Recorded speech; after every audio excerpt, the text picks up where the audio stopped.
Welcome to Dweller of the Dark. We are a channel honoring the yellowed and blackened bones of many prominent authors. We will be digging up several obscure, strange, and forgotten authors who influenced many of the great horror, science fiction, and fantasy writers today. More tales of the horrifying, obscure, strange, and forgotten are climbing out of the tombs. Subscribe, comment, like, donate, or I'll send Thaddeus Forge to steal your heathen soul. Unknown horror masters, send us ghoulish delights for the Skull and Bones collection. Your pound of writer's flesh will continue to feed our ghouls for now.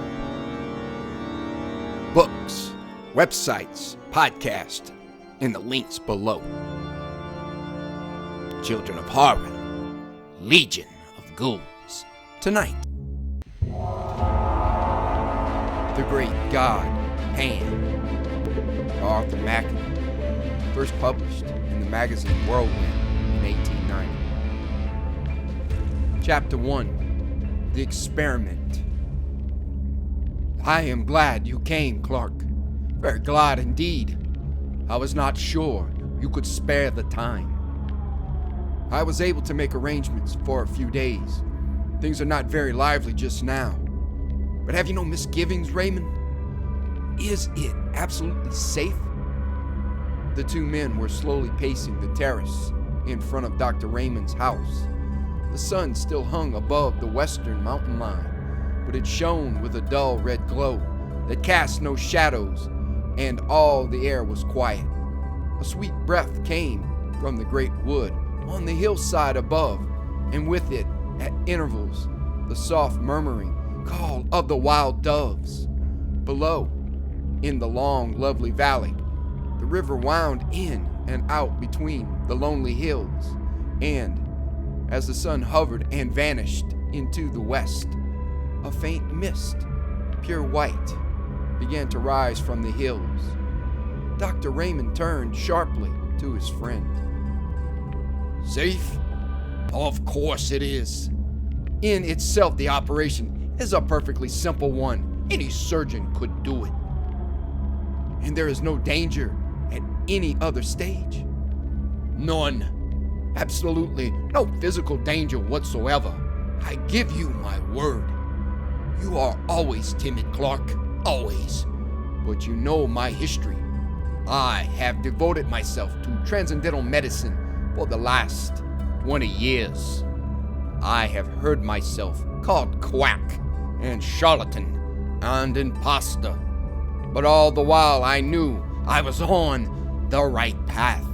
5 years ago, I reached the goal, and since then, every day has been a preparation for what we shall do tonight.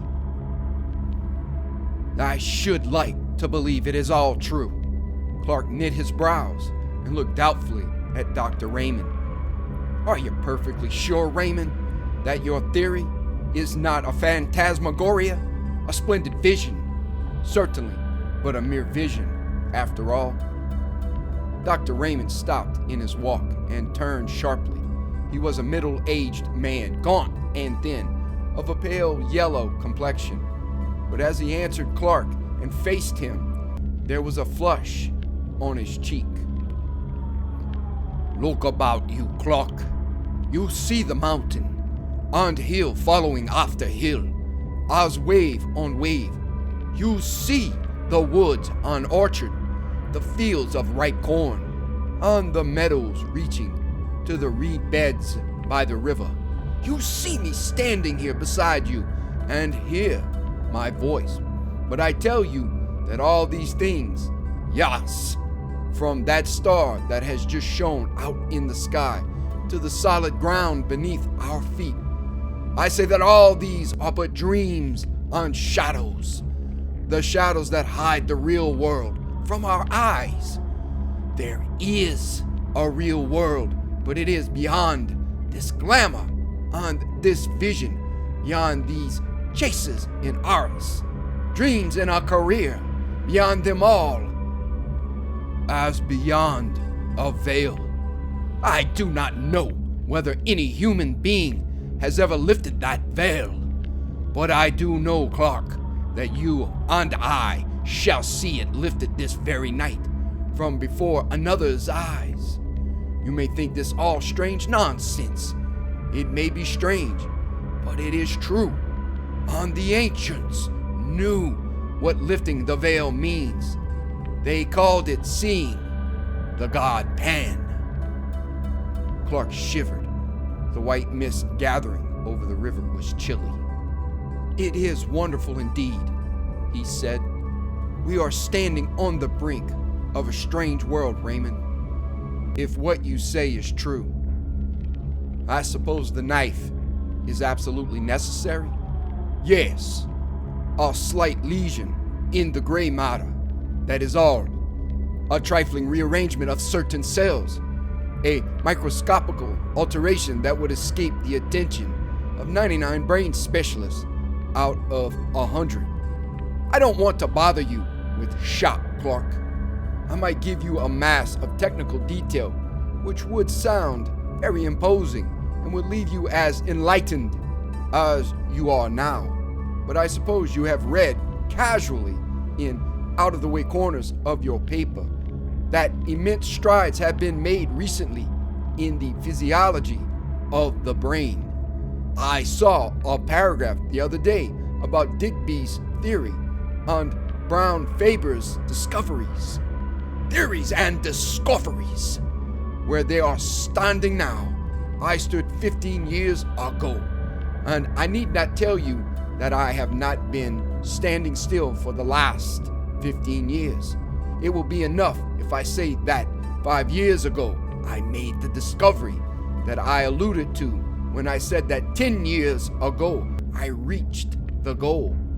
After years of labor, after years of toiling and groping in the dark, after days and nights of disappointments and sometimes of despair, in which I used now and then to tremble and grow cold with the thought that perhaps there were others seeking for what I sought.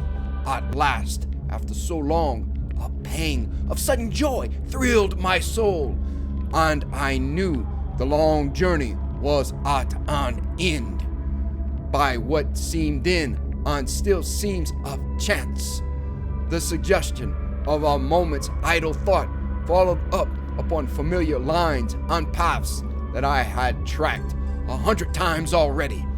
The great truth burst upon me, and I saw mapped out in lines of sight a whole world, a sphere unknown, continents and islands, and great oceans in which no ship has sailed. To my belief, since a man first lifted up his eyes and beheld the sun and the stars of heaven and the quiet earth beneath. You will think this all high-flown language, Clark, but it is hard to be literal. And yet, I do not know whether what I am hinting at cannot be set forth in plain and lonely terms. For instance, this world of ours is pretty well girded now with the telegraph wires and cables. Thought, with something less than the speed of thought, flashes from sunrise to sunset, from north to south, across the floods and the desert places. Suppose that an electrician of today were suddenly to perceive that he and his friends have merely been playing with pebbles and mistaking them for the foundations of the world. Suppose that such a man saw uttermost space lie open before the current, and words of men flash forth to the sun and beyond the sun into the systems beyond, and the voice of articulate speaking men echo in the waste void that bounds our thought. As analogies go, that is a pretty good analogy of what I have done. You can understand now a little of what I felt as I stood here one evening. It was a summer evening, and the valley looked much as it does now. I stood here and saw before me the unutterable, the unthinkable gulf that yawns profound between two worlds, the world of matter, and the world of spirit. I saw the great empty deep stretch dim before me, and in that instant a bridge of light leapt from the earth to the unknown shore, and the abyss was spanned. You may look in Brown Faber's book if you like, and you will find that to the present day, men of science are unable to account for the presence or to specify the functions of a certain group of nerve cells in the brain. That group is, as it were, land to let, a mere waste place for fanciful theories. I am not in the position of Brown Faber and the specialist. I am perfectly instructed as to the possible functions of those nerve centers in the scheme of things. With a touch, I can bring them into play. With a touch, I say, I can set free the current. With a touch, I can complete the communication between this world of sense, and we shall be able to finish the sentence later on. Yes, the knife is necessary, but think what that knife will effect. It will level utterly the solid wall of sense, and probably for the first time since man was made, a spirit will gaze on a spirit world. Clark, Mary will see the god Pan. But you remember what you wrote to me. I thought it would be requisite that he whispered the rest into the doctor's ear. Not at all, not at all. That is nonsense, I assure you. Indeed, it is better as it is. I am quite certain of that. Consider the matter well, Raymond. It's a great responsibility. Something might go wrong. You would be a miserable man for the rest of your days. No, I think not, even if the worst happened. As you know, I rescued Mary from the gutter and from almost certain starvation when she was a child. I think her life is mine to use as I see fit.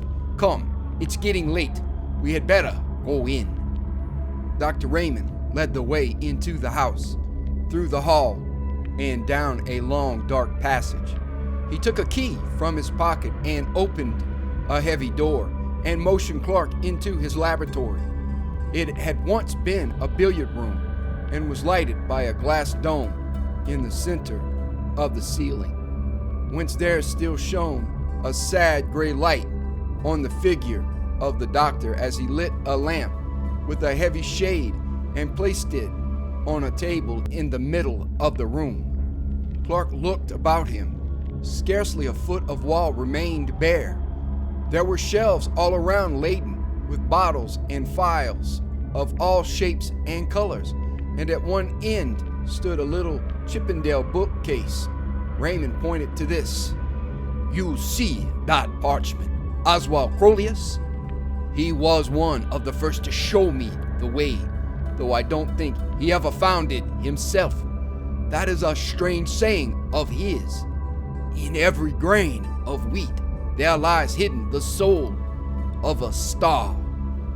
There was not much furniture in the laboratory.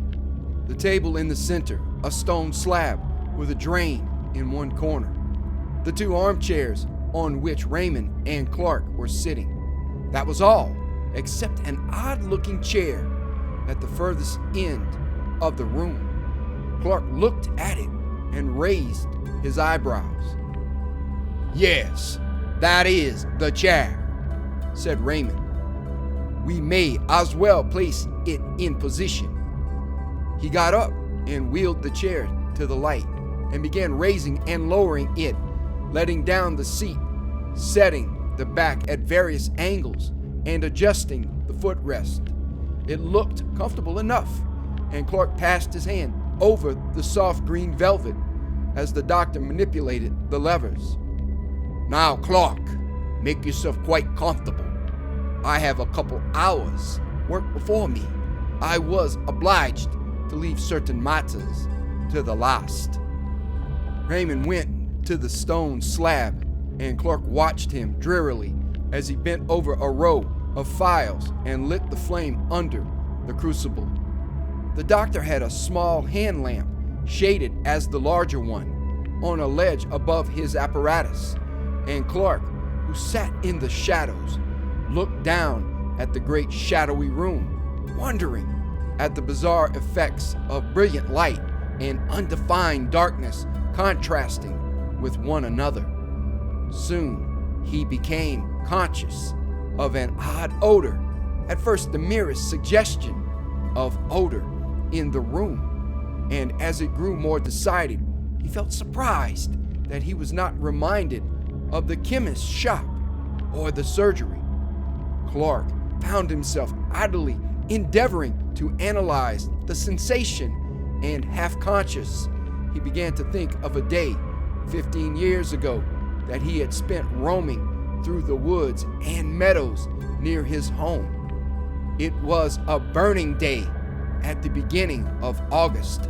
The heat had dimmed the outlines of all things and all distances with a faint mist, and people who observed the thermometer spoke of an abnormal register of a temperature that was almost tropical. Strangely, that wonderful hot day of the 50s rose up again in Clark's imagination. The sense of dazzling, all-pervading sunlight seemed to blot out the shadows and the lights of the laboratory, and he felt again the heated air beating in gusts about his face, saw the shimmer rising from the turf, and heard the myriad murmur of the summer. I hope the smell doesn't annoy you, Clark. There's nothing unwholesome about it. It may make you a bit sleepy, that's all.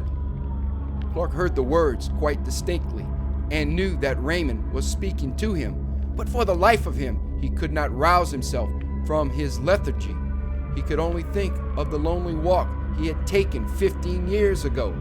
It was his last look at the fields and woods he had known since he was a child, and now it all stood out in brilliant light as a picture before him. Above all, there came to his nostrils the scent of summer, the smell of flowers mingled, and the odor of the woods, of cool, shaded places, deep in the green depths, drawn forth by the sun's heat and the scent of the good earth, lying, as it were, with arms stretched forth and smiling lips, overpowered all.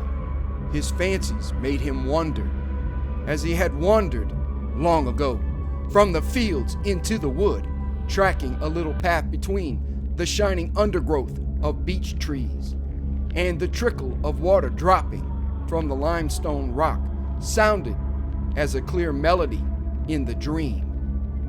Thoughts began to go astray and to mingle with other thoughts.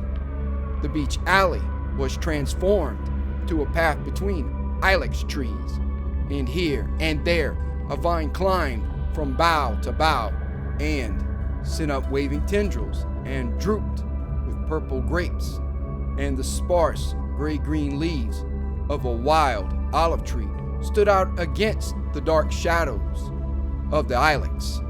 Clark, in the deep folds of dream, was conscious that the path from his father's house had led him into an undiscovered country, and he was wondering at the strangeness of it all, when suddenly, in place of the hum and murmur of the summer, an infinite silence seemed to fall on all things, and the wood was hushed, and for a moment in time he stood face to face there with a presence that was neither man nor beast, neither the living nor the dead, but all things mingled, the form of all things but devoid of all form.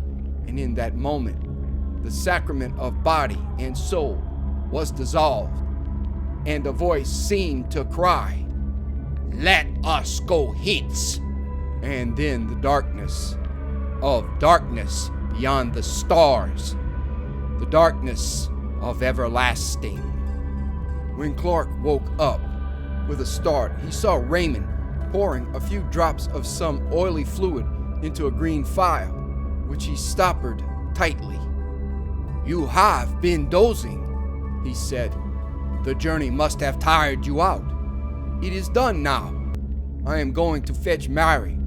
I shall be back in 10 minutes. Clark lay back in his chair and wondered. It seemed as if he had been passed from one dream into another. He half expected to see the walls of the laboratory melt and disappear, and to awake in London, shuddering at his own sleeping fancies. But at last the door opened, and the doctor returned, and behind him came a girl of about 17, dressed all in white. She was so beautiful that Clark did not wonder at what the doctor had written to him. She was blushing now over face and neck and arms, but Raymond seemed unmoved. "Mary," he said, "the time has come. You are quite free. Are you willing to trust yourself to me entirely?" "Yes, dear." "Do you hear that clock? You are my witness. Here is the chair, Mary. It is quite easy. Just sit in it and lean back. Are you ready?" "Yes, dear, quite ready. Give me a kiss before you begin." The doctor stooped and kissed her mouth, kindly enough. "Now, shut your eyes," he said. The girl closed her eyelids as if she were tired and longed for sleep, and Raymond placed the green file to her nostrils. Her face grew white, whiter than her dress. She struggled faintly, and then, with the feeling of submission strong within her, crossed her arms upon her breast as a little child about to say her prayers. The bright light of the lamp fell upon her, and Clark watched changes fleeting over her face as the changes of the hills when the summer clouds float across the sun. And then she lay all white and still, and the doctor turned up one of her eyelids. She was quite unconscious. Raymond pressed hard on one of the levers, and the chair instantly sank back.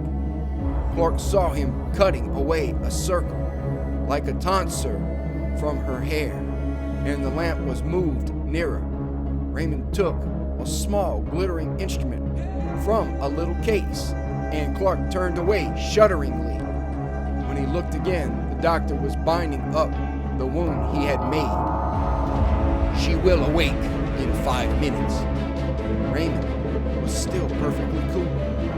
"There is nothing more to be done. We can only wait."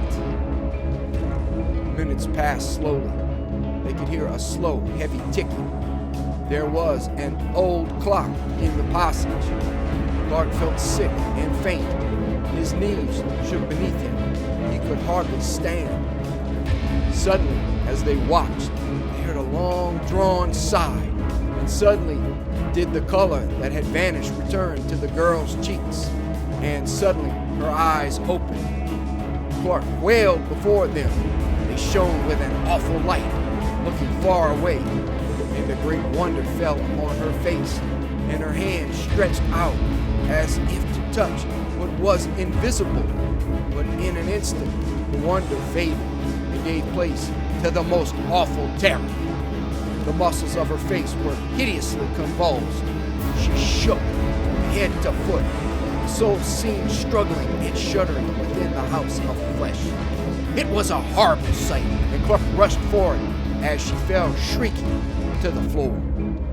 3 days later, Raymond took Clark to Mary's bedside.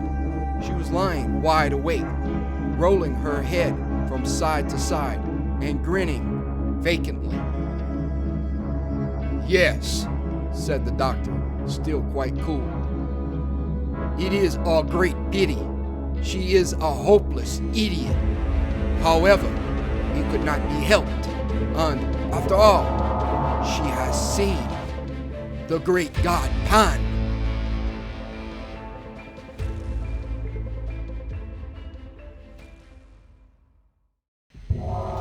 Two, Mr. Clark's memoirs. Mr. Clark, The gentleman chosen by Dr. Raymond to witness the strange experiment of the god Pan was a person in whose character caution and curiosity were oddly mingled. In his sober moments, he thought of the unusual and eccentric with undisguised aversion, and yet deep in his heart, there was a wide-eyed inquisitiveness with respect to all the more recondite and esoteric elements in the nature of men. The latter tendency had prevailed when he accepted Raymond's invitation, for though his considered judgment had always repudiated the doctor's theories as the wildest nonsense, yet he secretly hugged a belief in fantasy and would have rejoiced to see that belief confirmed. The horrors that he witnessed in the dreary laboratory were to a certain extent salutary. He was conscious of being involved in an affair not altogether reputable, and for many years afterwards, he clung bravely to the commonplace and rejected all occasions of occult investigation. Indeed, on some homeopathic principle, he for some time attended the seances of distinguished mediums, hoping that the clumsy tricks of these gentlemen would make him altogether disgusted with mysticism of every kind. But the remedy, though caustic, was not efficacious. Clark knew that he still pined for the unseen, and little by little, the old passion began to reassert itself as the face of Mary, shuddering and convulsed with an unknown terror, faded slowly from his memory. Occupied all day in pursuits both serious and lucrative, the temptation to relax in the evening was too great, especially in the winter months, when the fire cast a warm glow over his snug bachelor apartment, and a bottle of some choice claret stood ready by his elbow. His dinner digested, he would make a brief pretense of reading the evening paper, but the mere catalogue of news soon palled upon him, and Clark would find himself casting glances of warm desire in the direction of an old Japanese bureau, which stood at a pleasant distance from the hearth. Like a boy before a jam closet, for a few minutes he would hover indecisive, but lust always prevailed, and Clark ended by drawing up his chair, lighting a candle, and sitting down before the bureau. Its pigeonholes and drawers teemed with documents on the most morbid subjects, and in the well reposed a large manuscript volume in which he had painfully entered the gems of his collection. Clark had a fine contempt for published literature. The most ghostly story ceased to interest him if it happened to be printed. His sole pleasure was in the reading, compiling, and rearranging what he called his memoirs to prove the existence of the devil. And engaged in this pursuit, the evening seemed to fly and the night appeared too short. On one particular evening, an ugly December night, black with fog and raw with frost, Clark hurried over his dinner and scarcely deigned to observe his customary ritual of taking up the paper and laying it down again. He paced 2 or 3 times up and down the room and opened the bureau, stood still a moment, and sat down. He leant back, absorbed in one of those dreams to which he was subject, and at length drew out his book and opened it at the last entry. There were 3 or 4 pages densely covered with Clark's round, set penmanship, and at the beginning he had written in a somewhat larger hand, "Singular narrative, told me by my friend Dr. Phillips. He assures me that all the facts related therein are strictly and wholly true, but refuses to give either the surnames of the persons concerned or the place where these extraordinary events occurred." Mr. Clark began to read over the account for the 10th time, glancing now and then at the pencil notes he had made when it was told him by his friend.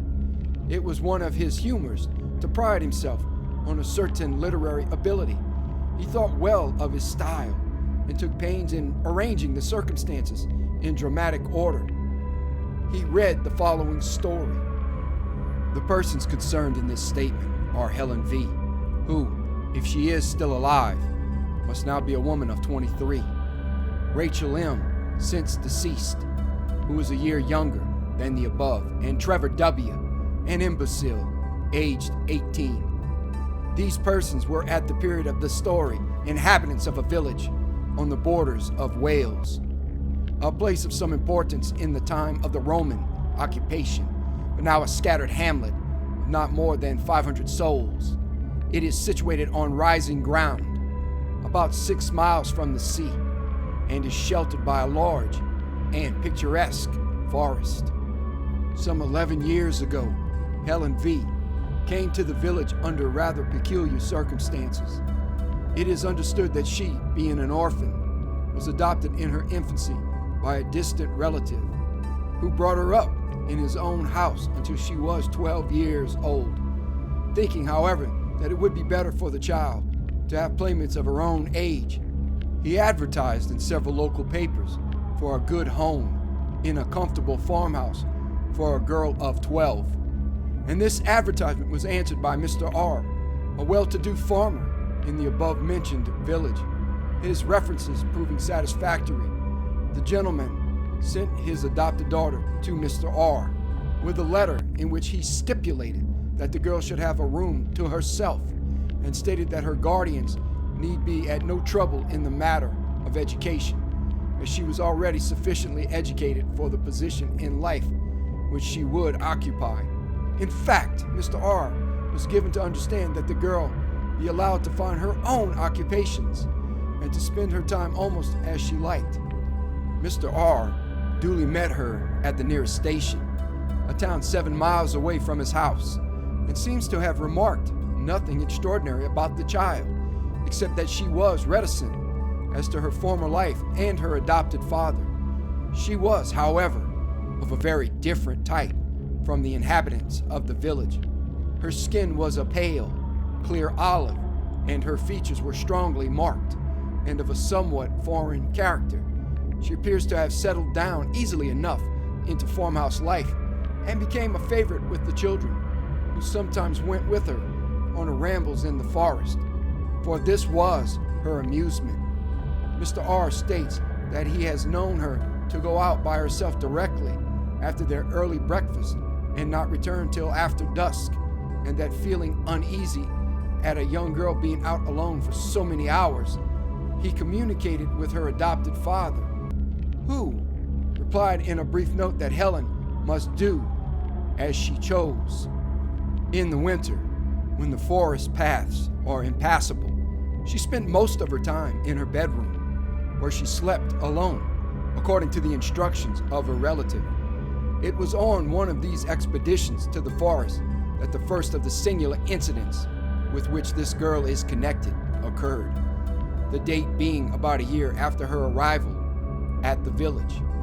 The preceding winter had been remarkably severe, the snow drifting to a great depth, and the frost continuing for an unexampled period, and the summer following was as noteworthy for its extreme heat. On one of the very hottest days in this summer, Helen V. left the farmhouse for one of her long rambles in the forest, taking with her, as usual, some bread and meat for lunch. She was seen by some men in the fields making for the old Roman road, a green causeway which traverses the highest part of the wood, and they were astonished to observe that the girl had taken off her hat, though the heat of the sun was already tropical. As it happened, a laborer, Joseph W. by name, was working in the forest near the Roman road, and at 12 o'clock his little son Trevor brought the man his dinner of bread and cheese. After the meal, the boy, who was about 7 years old at the time, left his father at work and, as he said, went to look for flowers in the wood, and the man, who could hear him shouting with delight at his discoveries, felt no uneasiness. Suddenly, however, he was horrified at hearing the most dreadful screams, evidently the result of great terror, proceeding from the direction in which his son had gone, and he hastily threw down his tools and ran to see what had happened. Tracing his path by the sound, he met the little boy, who was running headlong and was evidently terribly frightened and on questioning him, the man elicited that after picking a posy of flowers, he felt tired and lay down on the grass and fell asleep. He was suddenly awakened, as he stated, by a peculiar noise, a sort of singing, he called it, and on peeping through the branches, he saw Helen V. playing on the grass with a strange, naked man, who he seemed unable to describe more fully. He said he felt dreadfully frightened and ran away crying for his father. Joseph W. proceeded in the direction indicated by his son and found Helen V. sitting on the grass in the middle of a glade, or open space left by charcoal burners. He angrily charged her with frightening his little boy, but she entirely denied the accusation and laughed at the child's story of a strange man, to which he himself did not attach much credence. Joseph W. came to the conclusion that the boy had woke up with a sudden fright, as children sometimes do. But Trevor persisted in his story and continued in such evident distress that at last his father took him home, hoping that his mother would be able to soothe him. For many weeks, however, the boy gave his parents much anxiety. He became nervous and strange in his manner, refusing to leave the cottage by himself and constantly alarming the household by waking in the night with cries of, "The man in the wood! Father! Father!" In course of time, however, the impression seemed to have worn off, and about 3 months later he accompanied his father to the home of a gentleman in the neighborhood, for whom Joseph W. occasionally did work. The man was shown into the study, and the little boy was left sitting in the hall. And a few minutes later, while the gentleman was giving W. his instructions, they were both horrified by a piercing shriek and the sound of a fall, and rushing out they found the child lying senseless on the floor, his face contorted with terror. The doctor was immediately summoned, and after some examination, he pronounced the child to be suffering from a kind of fit, apparently produced by a sudden shock. The boy was taken to one of the bedrooms, and after some time recovered consciousness, but only to pass into a condition described by the medical man as one of violent hysteria. The doctor exhibited a strong sedative, and in the course of 2 hours pronounced him fit to walk home. But in passing through the hall, the paroxysms of fright returned, and with additional violence. The father perceived that the child was pointing at some object and heard the old cry, "The man in the wood!" and looking in the direction indicated, saw a stone head of grotesque appearance, which had been built into the wall above one of the doors. It seems the owner of the house had recently made alterations in his premises, and on digging the foundations for some offices, the men had found a curious head, evidently of the Roman period, which had been placed in the manner described. The head is pronounced by the most experienced archaeologist of the district to be that of a faun or satyr.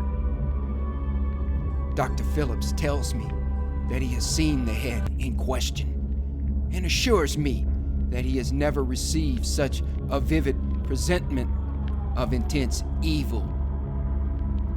From whatever cause arising, this second shock seemed too severe for the boy Trevor, and at the present date he suffers from a weakness of intellect, which gives but little promise of amending.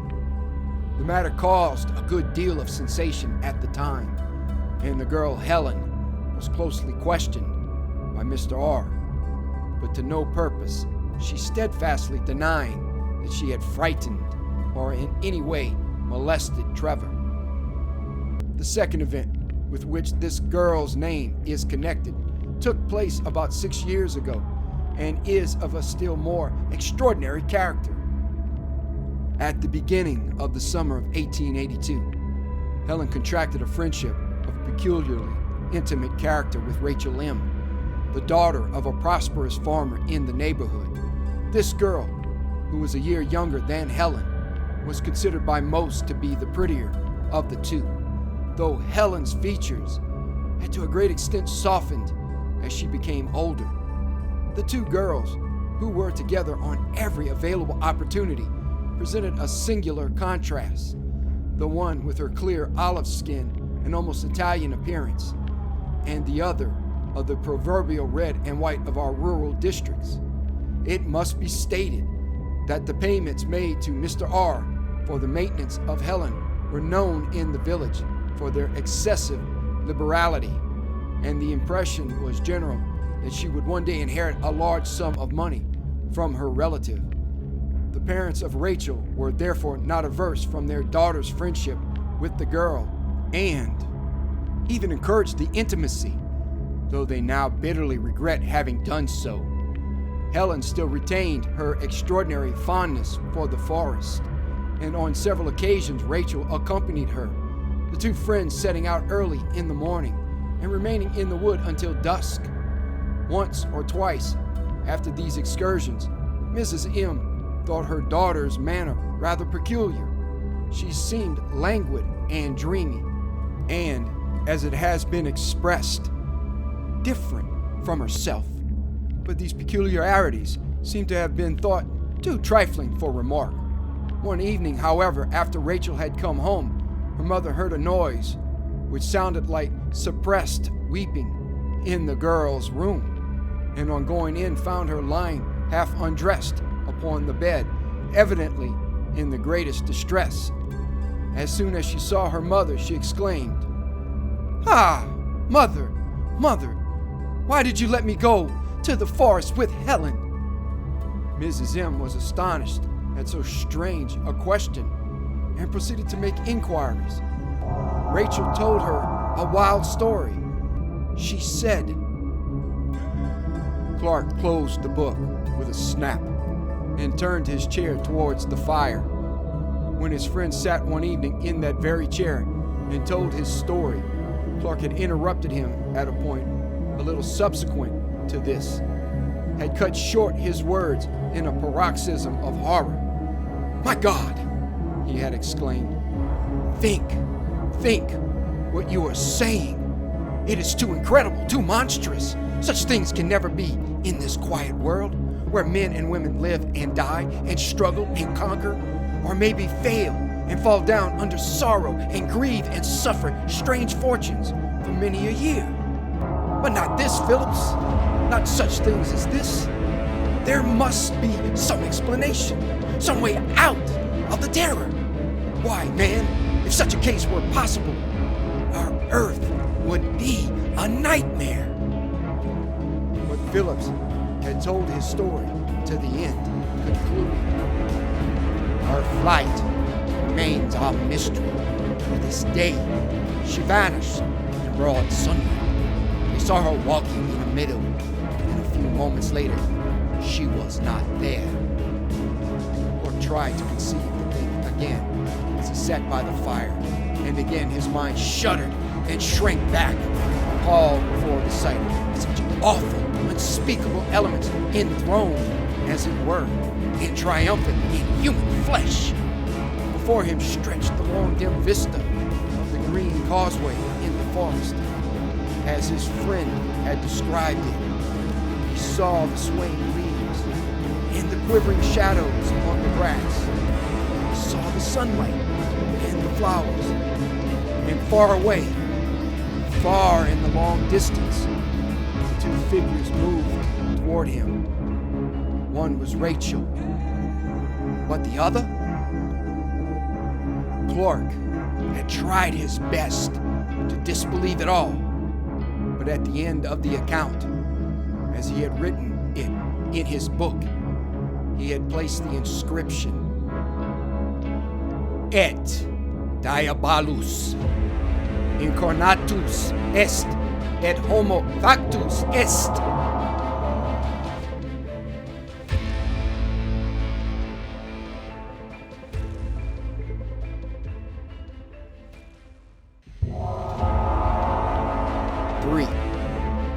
The City of Resurrections. Herbert, good God, is it possible? Yes, my name's Herbert. I think I know your face too, but I don't remember your name. My memory is very queer. Don't you recollect Villers of Wadham? So it is. I beg your pardon, Villers. I didn't think I was begging of an old college friend. Good night. My dear fellow, this haste is unnecessary. My rooms are close by, but we won't go there just yet. Suppose we walk up Shaftesbury Avenue a little way. But how in heaven's name have you come to this pass, Herbert? It's a long story, Villers, and a strange one too. But you can hear it if you like. Come on then, take my arm. You don't seem very strong. The ill-assorted pair moved slowly up Rupert Street, the one in dirty, evil-looking rags, and the other attired in the regulation uniform of a man about town, trim, glossy, and eminently well-to-do. Villers had emerged from his restaurant after an excellent dinner of many courses, assisted by an ingratiating little flask of Chianti, and in that frame of mind, which was with him almost chronic, had delayed a moment by the door, peering round in the dimly lighted street in search of those mysterious incidents and persons with which the streets of London teem in every quarter and every hour. Villers prided himself as a practiced explorer of such obscure mazes and byways of London life, and in this unprofitable pursuit he displayed an assiduity which was worthy of more serious employment. Thus he stood by the lamp-post, surveying the passers-by with undisguised curiosity and with that gravity known only to the systematic diner, had just enunciated in his mind the formula. London has been called the city of encounters. It is more than that. It is the city of resurrections. When these reflections were suddenly interrupted by a piteous whine at his elbow and a deplorable appeal for alms, he looked around in some irritation and with a sudden shock found himself confronted with the embodied proof of his somewhat stilted fancies. There, close beside him, his face altered and disfigured by poverty and disgrace, his body barely covered by greasy, ill-fitting rags, stood his old friend, Charles Herbert, who had matriculated on the same day as himself, with whom he had been merry and wise for 12 revolving terms. Different occupations and varying interests had interrupted the friendship, and it was 6 years since Villers had seen Herbert. And now he looked upon this wreck of a man with grief and dismay, mingled with a certain inquisitiveness as to what dreary chain of circumstances had dragged him down to such a doleful pass. Villers felt together with compassion all the relish of the amateur in mysteries, and congratulated himself on his leisurely speculations outside the restaurant.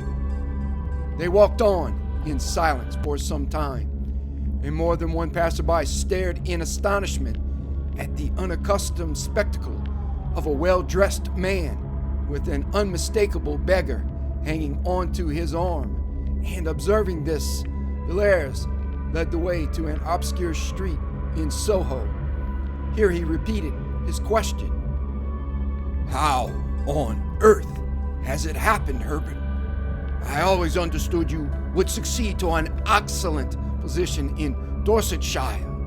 Did your father disinherit you? Surely not. No, Villers. I came into all the property at my poor father's death. He died a year after I left Oxford. He was a very good father to me, and I mourned his death sincerely enough. But you know what young men are. A few months later, I came up to town and went a good deal into society. Of course, I had excellent introductions, and I managed to enjoy myself very much in a harmless sort of way. I played a little, certainly, but never for heavy stakes, and the few bets I made on races brought me in money. Only a few pounds, you know, but enough to pay for cigars and such petty pleasures. It was in my second season that the tide turned. Of course, you have heard of my marriage. No, I never heard anything about it. Yes, I'm married, Villers. I met a girl of the most wonderful and most strange beauty, at the house of some people whom I knew. I cannot tell you her age. I never knew it, but so far as I can guess, I should think she must have been about 19 when I made her acquaintance. My friends had come to know her at Florence. She told them she was an orphan, the child of an English father and an Italian mother, and she charmed them as she charmed me. The first time I saw her was at an evening party. I was standing by the door talking to a friend, when suddenly above the hum and babble of conversation, I heard a voice which seemed to thrill to my heart. She was singing an Italian song. I was introduced to her that evening, and in 3 months I married Helen. Villers, that woman, if I can call her woman, corrupted my soul. The night of the wedding, I found myself sitting in her bedroom in the hotel listening to her talk. She was sitting up in bed, and I listened to her as she spoke in her beautiful voice, spoke of things which even now I would not dare whisper in the blackest night, though I stood in the midst of a wilderness. You, Villers, you may think you know life and London and what goes on day and night in this dreadful city. For all I can say, you may have heard the talk of the vilest, but I tell you, you can have no conception of what I know. Not in your most fantastic, hideous dreams can you have imaged forth the faintest shadow of what I have heard and seen. Yes, seen! I have seen the incredible, such horrors that even I myself sometimes stop in the middle of the street and ask whether it is possible for a man to behold such things and live. In a year, Villers, I was a ruined man in body and soul. In body and soul. What your property, Herbert? You had land in Dorset. I sold it all. The fields and woods, the dear old house, everything. And the money? She took it all from me. And then left you? Yes, she disappeared one night. I don't know where she went, but I am sure if I saw her again, it would kill me. The rest of my story is of no interest. Sordid misery, that is all. You may think, Villers, that I have exaggerated and talked for effect, but I have not told you half. I could tell you certain things which would convince you, but you would never know a happy day again. You would pass the rest of your life as I pass mine. A haunted man. A man who has seen hell. Villers took the unfortunate man to his rooms and gave him a meal. Herbert could eat little and scarcely touch the glass of wine set before him. He sat moody and silent by the fire and seemed relieved when Villers sent him away with a small present of money. By the way, Herbert, said Villers as they parted at the door, what was your wife's name? You said Helen, I think. Helen what? The name she passed under when I met her was Helen Vaughn. But what her real name was, I can't say. I don't think she had a name. No, not in that sense. Only human beings have names, Villers. I can't say any more. Goodbye. Yes, I will not fail to call if I see any way in which you can help me. Good night. The man went out into the bitter night, and Villers returned to his fireside. There was something about Herbert which shocked him inexpressibly, not his poor rags, nor the marks which poverty had set upon his face, but rather an indefinite terror which hung about him like a mist. He had acknowledged that he himself was not devoid of blame. The woman he had avowed had corrupted him body and soul, and Valeris felt that this man, once his friend, had been an actor in scenes evil beyond the power of words. His story needed no confirmation. He himself was the embodied proof of it. Valeris mused curiously over the story he had heard and wondered whether he had heard both the first and the last of it. No, he thought. Certainly not the last. Probably only the beginning. A case like this is like a nest of Chinese boxes. You open one after the other and find a quainter workmanship in every box. Most likely poor Herbert is merely one of the outside boxes. There are stranger ones to follow. Valeris could not take his mind away from Herbert and his story, which seemed to grow wilder as the night wore on. The fire seemed to burn low, and the chilly air of the morning crept into the room. Valeris got up with a glance over his shoulder and, shivering slightly, went to bed. A few days later, he saw at his club a gentleman of his acquaintance named Austin, who was famous for his intimate knowledge of London life, both in its tenebrous and luminous phases. Valeris, still full of his encounter in Soho and its consequences, thought Austin might possibly be able to shed some light on Herbert's history, and so after some casual talk, he suddenly put the question, "Do you happen to know anything of a man named Herbert, Charles Herbert?" Austin turned round sharply and stared at Valeris with some astonishment. "Charles Herbert? Weren't you in town 3 years ago?" "No, and you have not heard of the Paul Street case. It caused a good deal of sensation at the time." "What was the case?" "Well, a gentleman, a man of very good position, was found dead, stark dead, in the area of a certain house in Paul Street of Tottenham Court Road. Of course, the police did not make the discovery. If you happen to be sitting up all night and have a light in your window, the constable will ring the bell. But if you happen to be lying dead in somebody's area, you will be left alone.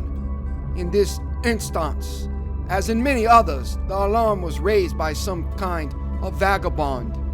I don't mean a common tramp or a public house loafer, but a gentleman whose business or pleasure or both made him a spectator of the London streets at 5 o'clock in the morning.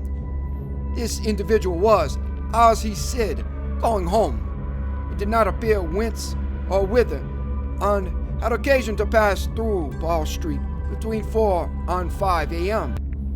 Something or other caught his eye at number 20. He said, absurdly enough, that the house had the most unpleasant physiognomy he had ever observed, but at any rate, he glanced down the area and was a good deal astonished to see a man lying on the stones, his limbs all huddled together, and his face turned up. Our gentleman thought his face looked peculiarly ghastly, and so set off at a run in search of the nearest policeman. The constable was at first inclined to treat the matter lightly, suspecting common drunkenness. However, he came, and after looking at the man's face, changed his tone quickly enough. The early bird who had picked up this fine worm was sent off for a doctor, and the policeman rang and knocked at the door till a slatternly servant girl came down looking more than half asleep. The constable pointed out the contents of the area to the maid, who screamed loudly enough to wake up the street, but she knew nothing of the man, had never seen him at the house, and so forth. Meanwhile, the original discoverer had come back with the medical man, and the next thing was to get into the area. The gate was open, so the whole quartet stumped down the steps. The doctor hardly needed a moment's examination. He said the poor fella had been dead for several hours, and it was then the case began to get interesting.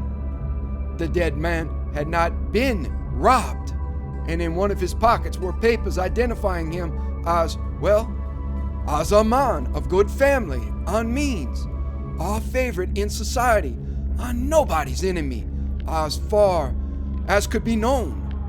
I don't give his name, Velaz, because it has nothing to do with the story, and because it's no good raking up these affairs about the dead when there are no relations living. The next curious point was that the medical men couldn't agree as to how he met his death. There was some slight bruises on his shoulders, but they were so slight that it looked as if he had been pushed roughly out of the kitchen door and not thrown over the railings from the street or even dragged down the steps. But there were positively no other marks of violence about him, certainly none that would account for his death. When they came to the autopsy, there wasn't a trace of poison of any kind. Of course, the police wanted to know all about the people at number 20. And here again, so I have heard from private sources, one or two other very curious points came out. It appears that the occupants of the house were Mr. and Mrs. Charles Herbert. He was said to be a landed proprietor, though it struck most people that Paul Street was not exactly the place to look for country gentry. As for Mrs. Herbert, nobody seemed to know who or what she was, and between ourselves, I fancy the divers, after her history, found themselves in rather strange waters. Of course, they both denied knowing anything about the deceased, and in default of any evidence against them, they were discharged. But some very odd things came out about them, though it was between 5 and 6 in the morning when the dead man was removed. A large crowd had collected, and several of the neighbors ran to see what was going on. They were pretty free with their comments, by all accounts, and from these it appeared that number 20 was in very bad odor in Paul Street. The detectives tried to trace down these rumors to some solid foundation of fact, but could not get hold of anything. People shook their heads and raised their eyebrows and thought the Herberts rather queer, would rather not be seen going into their house, and so on. But there was nothing tangible. The authorities were morally certain the man met his death in some way or another in the house and was thrown out by the kitchen door. But they couldn't prove it, and the absence of any indications of violence or poisoning left them helpless. An odd case, wasn't it? But curiously enough, there's something more that I haven't told you. I happen to know one of the doctors who was consulted as to the cause of death, and sometime after the inquest I met him and asked him about it. "Do you really mean to tell me," I said, "that you were baffled by the case, that you actually don't know what the man died of?" "Pardon me," he replied. "I know perfectly well what caused death. Blank died of fright, of sheer, awful terror. I never saw features so hideously contorted. in the entire course of my practice, and I have seen the faces of a whole host of dead. The doctor was usually a cool customer enough, and a certain vehemence in his manner struck me, but I couldn't get anything more out of him. I suppose the Treasury didn't see their way to prosecuting the Herberts for frightening a man to death. At any rate, nothing was done, and the case dropped out of men's minds. Do you happen to know anything of Herbert? Well, replied Villers, he was an old college friend of mine. You don't say so. Have you ever seen his wife? No, I haven't. I have lost sight of Herbert for many years. It's queer, isn't it? Parting with a man at the college gate or at Paddington, seeing nothing of him for years, and then finding him pop up his head in such an odd place. But I should like to have seen Mrs. Herbert.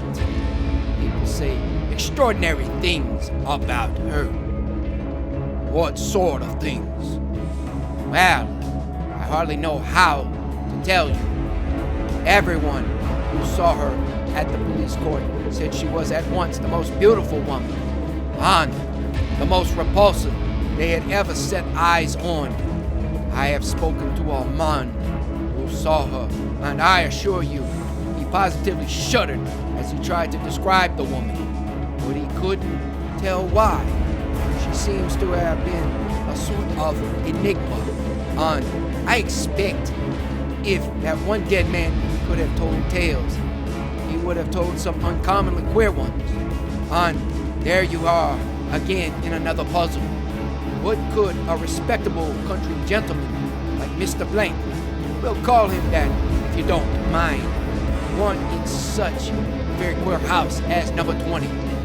It's altogether a very odd case, isn't it? It is indeed, Austin. An extraordinary case. I didn't think when I asked you about my old friend I should strike on such strange metal. Well, I must be off. Good day. Villers went away, thinking of his own conceit of the Chinese boxes. Here was quaint workmanship indeed.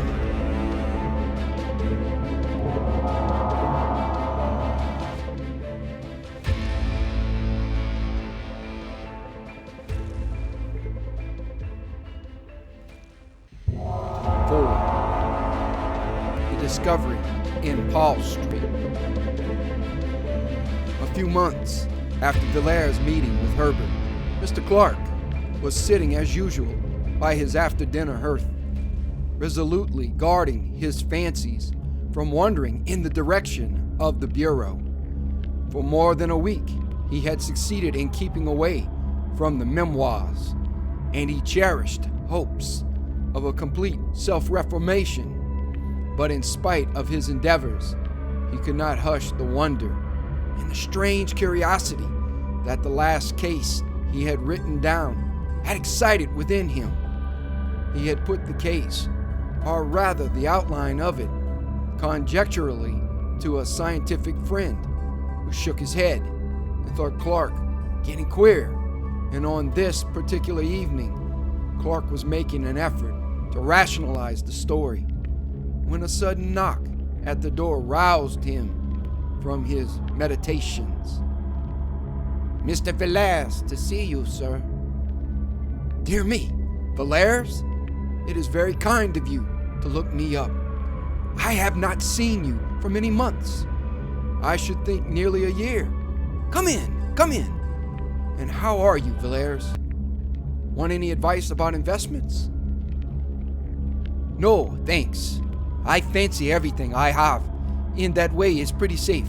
No, Clark, I have really come to consult you about a rather curious matter that has been brought under my notice of late.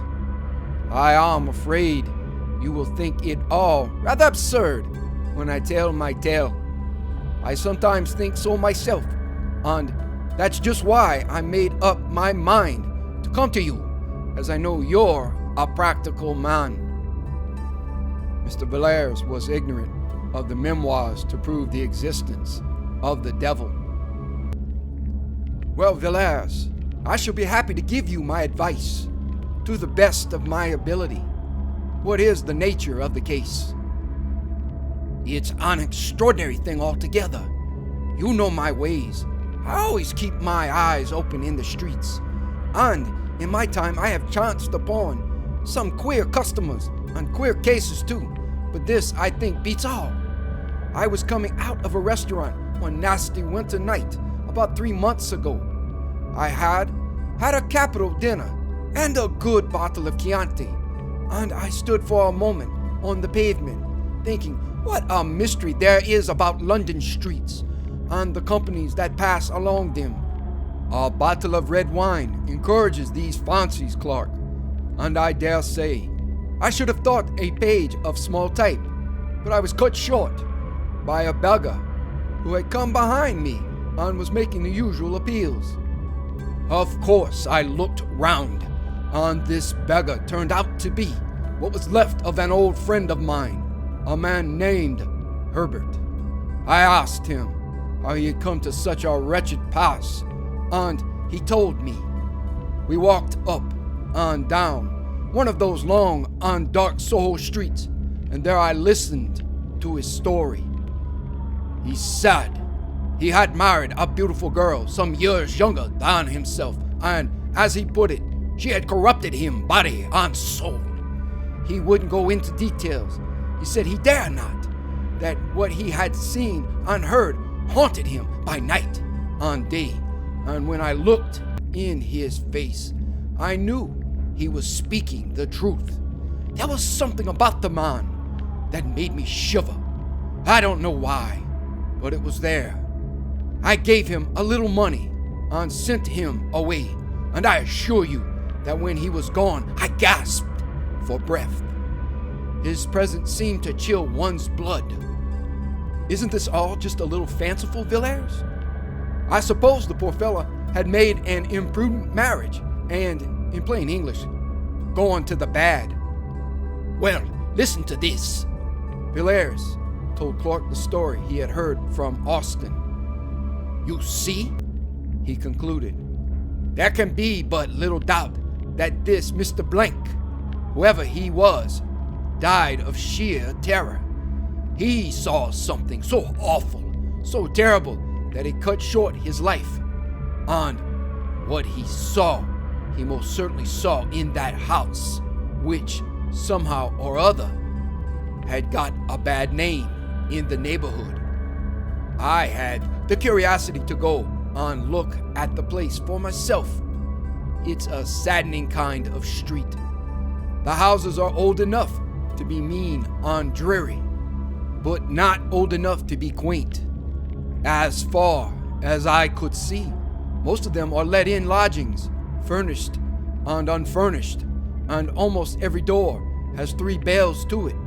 Here and there, the ground floors have been made into shops of the commonest kind. It's a dismal street in every way. I found number 20 was to let, and I went to the agents and got the key. Of course, I should have heard nothing of the Herberts in that quarter, but I asked the man fair and square how long they had left the house, and whether there had been other tenants in the meanwhile. He looked at me queerly for a minute and told me the Herberts had left immediately after the unpleasantness, as he called it, and since then the house had been empty. Mr. Villers paused for a moment. I have always been rather fond of going over empty houses. There's a sort of fascination about the desolate empty rooms, with the nails sticking in the walls and the dust thick upon the window sills. But I didn't enjoy going over number 20, Hall Street. I had hardly put my foot inside the passage when I noticed a queer, heavy feeling about the air of the house. Of course, all empty houses are stuffy, and so forth, but this was something quite different. I can't describe it to you, but it seemed to stop the breath. I went into the front room, and the back room, and the kitchens downstairs. They were all dirty and dusty, enough as you would expect, but there was something strange about them all. I couldn't define it to you. I only know I felt queer. It was one of the rooms on the first floor, though that was the worst. It was the largest room, and once on a time the paper must have been cheerful enough, but when I saw it, paint, paper, and everything were most doleful. But the room was full of horror. I felt my teeth grinding as I put my hand on the door, and when I went in, I thought I should have fallen, fainting to the floor. However, I pulled myself together and stood against the end wall, wondering what on earth there could be about the room to make my limbs tremble and my heart beat as if I were at the hour of death. In one corner, there was a pile of newspapers littered on the floor, and I began looking at them. They were papers of 3 or 4 years ago, some of them half torn, and some crumpled as if they had been used for packing. I turned the whole pile over, and amongst them I found a curious drawing. I will show it to you presently, but I couldn't stay in the room. I felt it was overpowering me. I was thankful to come out safe and sound into the open air. People stared at me as I walked along the street, and one man said I was drunk. I was staggering about from one side of the pavement to the other, and it was as much as I could do to take the key back to the agent and get home. I was in bed for a week, suffering from what my doctor called nervous shock and exhaustion. One of those days, I was reading the evening paper and happened to notice a paragraph headed, "Starved to Death." It was the usual style of thing. A model lodging house in Marylebone, a door locked for several days, and a dead man in his chair when they broke in. The deceased, said the paragraph, was known as Charles Herbert, and is believed to have been once a prosperous country gentleman.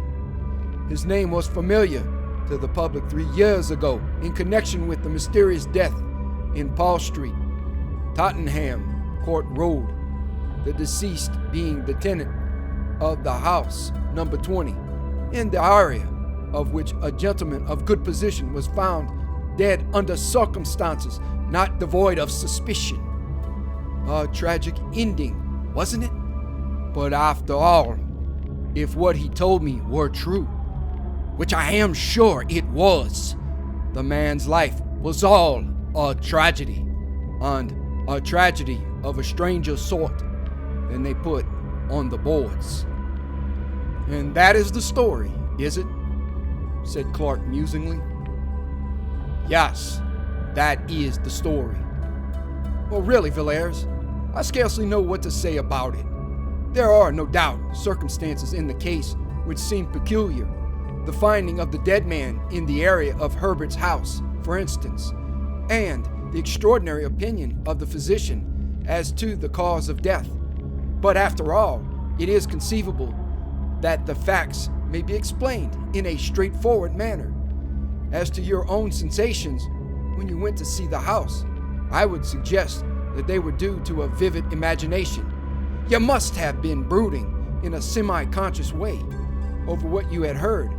I don't exactly see what more can be said or done in the matter.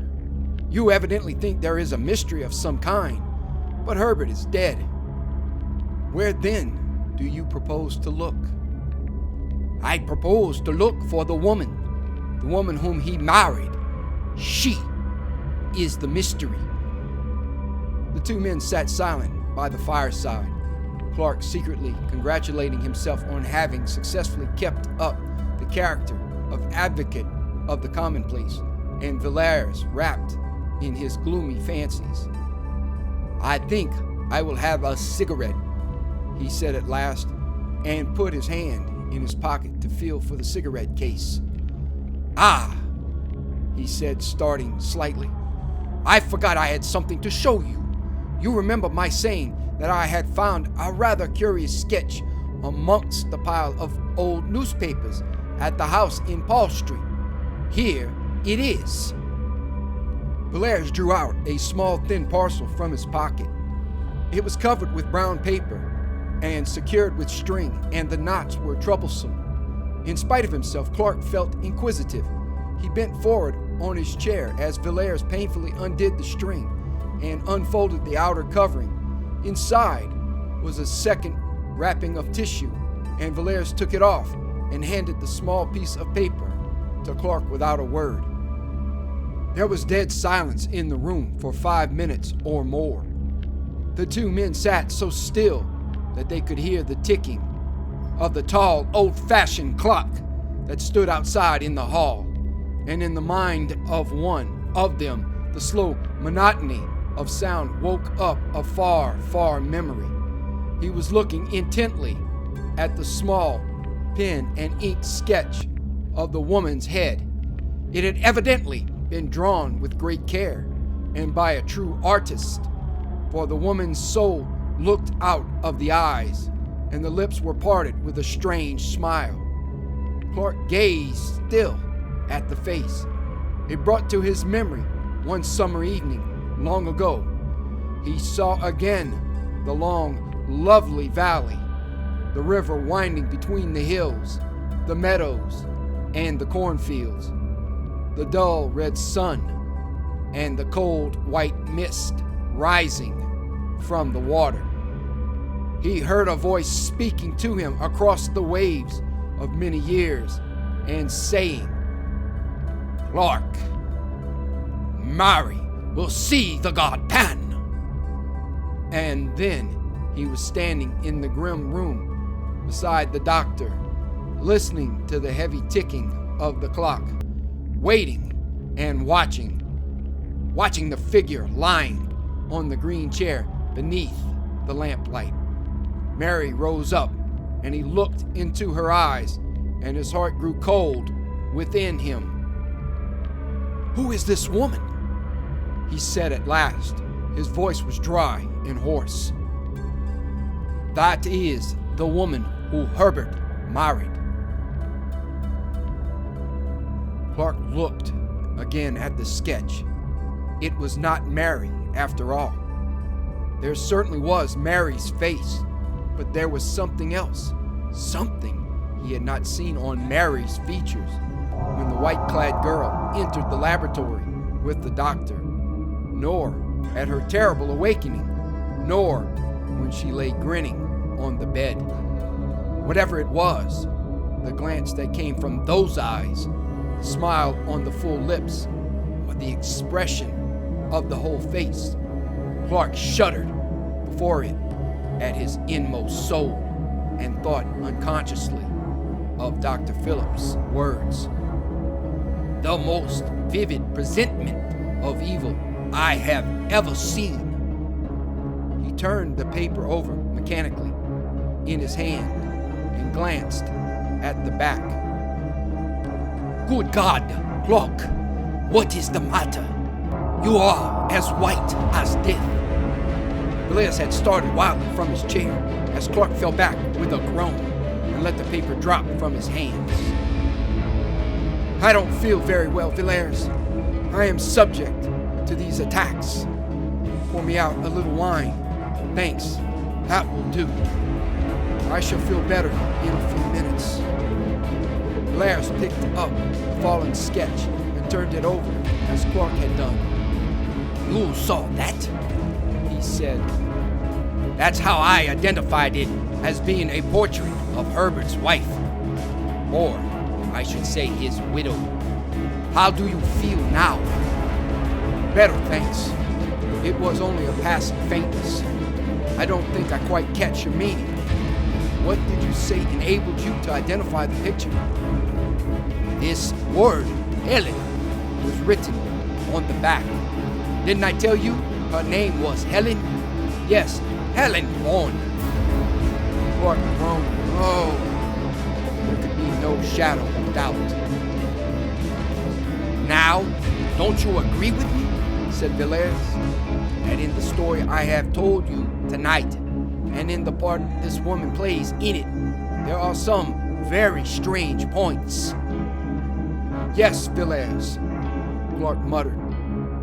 It is a strange story indeed. A strange story indeed. You must give me time to think it over. I may be able to help you, or I may not. Must you be going now? Well, good night, Villers. Good night. Come and see me in the course of a week. 5. The letter of advice. Do you know Austin? Said Villers, as the two friends were pacing sedately along Piccadilly one pleasant morning in May. Do you know I am convinced that what you told me about Paul Street and the Herberts is a mere episode in an extraordinary history. I may as well confess to you that when I asked you about Herbert a few months ago, I had just seen him. You had seen him? Where? He begged of me in the street one night. He was in the most pitiable plight, but I recognized the man, and I got him to tell me his history, or at least the outline of it. In brief, it amounted to this. He had been ruined by his wife. In what manner? He would not tell me. He would only say that she had destroyed him, body and soul. The man is dead now. And what has become of his wife? Ah, that's what I should like to know. And I mean to find her sooner or later. I know a man named Clark, a dry fellow. In fact, a man of business, but shrewd enough. You understand my meaning. Not shrewd in the mere business sense of the word, but a man who really knows something about men and life. Well, I laid the case before him, and he was evidently impressed. He said it needed consideration and asked me to come again in the course of a week. A few days later, I received this extraordinary letter. Austin took the envelope, drew out the letter, and read it curiously. It ran as follows. My dear Villers, I have thought over the matter on which you consulted me the other night, and my advice to you is this. Throw the portrait into the fire. Blot out the story from your mind. Never give it another thought, Villers, or you will be sorry. You will think, no doubt, that I am in possession of some secret information, and to a certain extent, that is the case. But I only know a little. I am like a traveler who has peered over an abyss and is drawn back in terror. What I know is strange enough and horrible enough, but beyond my knowledge, there are depths and horrors more frightful still, more incredible than any tale told of winter nights about the fire. I have resolved, and nothing shall shake that resolve, to explore no whit farther. And if you value your happiness, you will make the same determination. Come and see me by all means, but we will talk on more cheerful topics than this. Austin folded the letter methodically and returned it to Villers. It is certainly an extraordinary letter, he said. What does he mean by the portrait? Ah, I forgot to tell you. I have been to Paul Street and have made a discovery. Villers told his story as he had told it to Clark, and Austin listened in silence. He seemed puzzled. How very curious that you should experience such an unpleasant sensation in that room, he said at length. I hardly gathered that it was a mere matter of the imagination, a feeling of repulsion, in short. No, it was more physical than mental. It was as if I were inhaling at every breath some deadly fume, which seemed to penetrate to every nerve and bone and sinew of my body. I felt racked from head to foot. My eyes began to grow dim. It was like the entrance of death. Yes.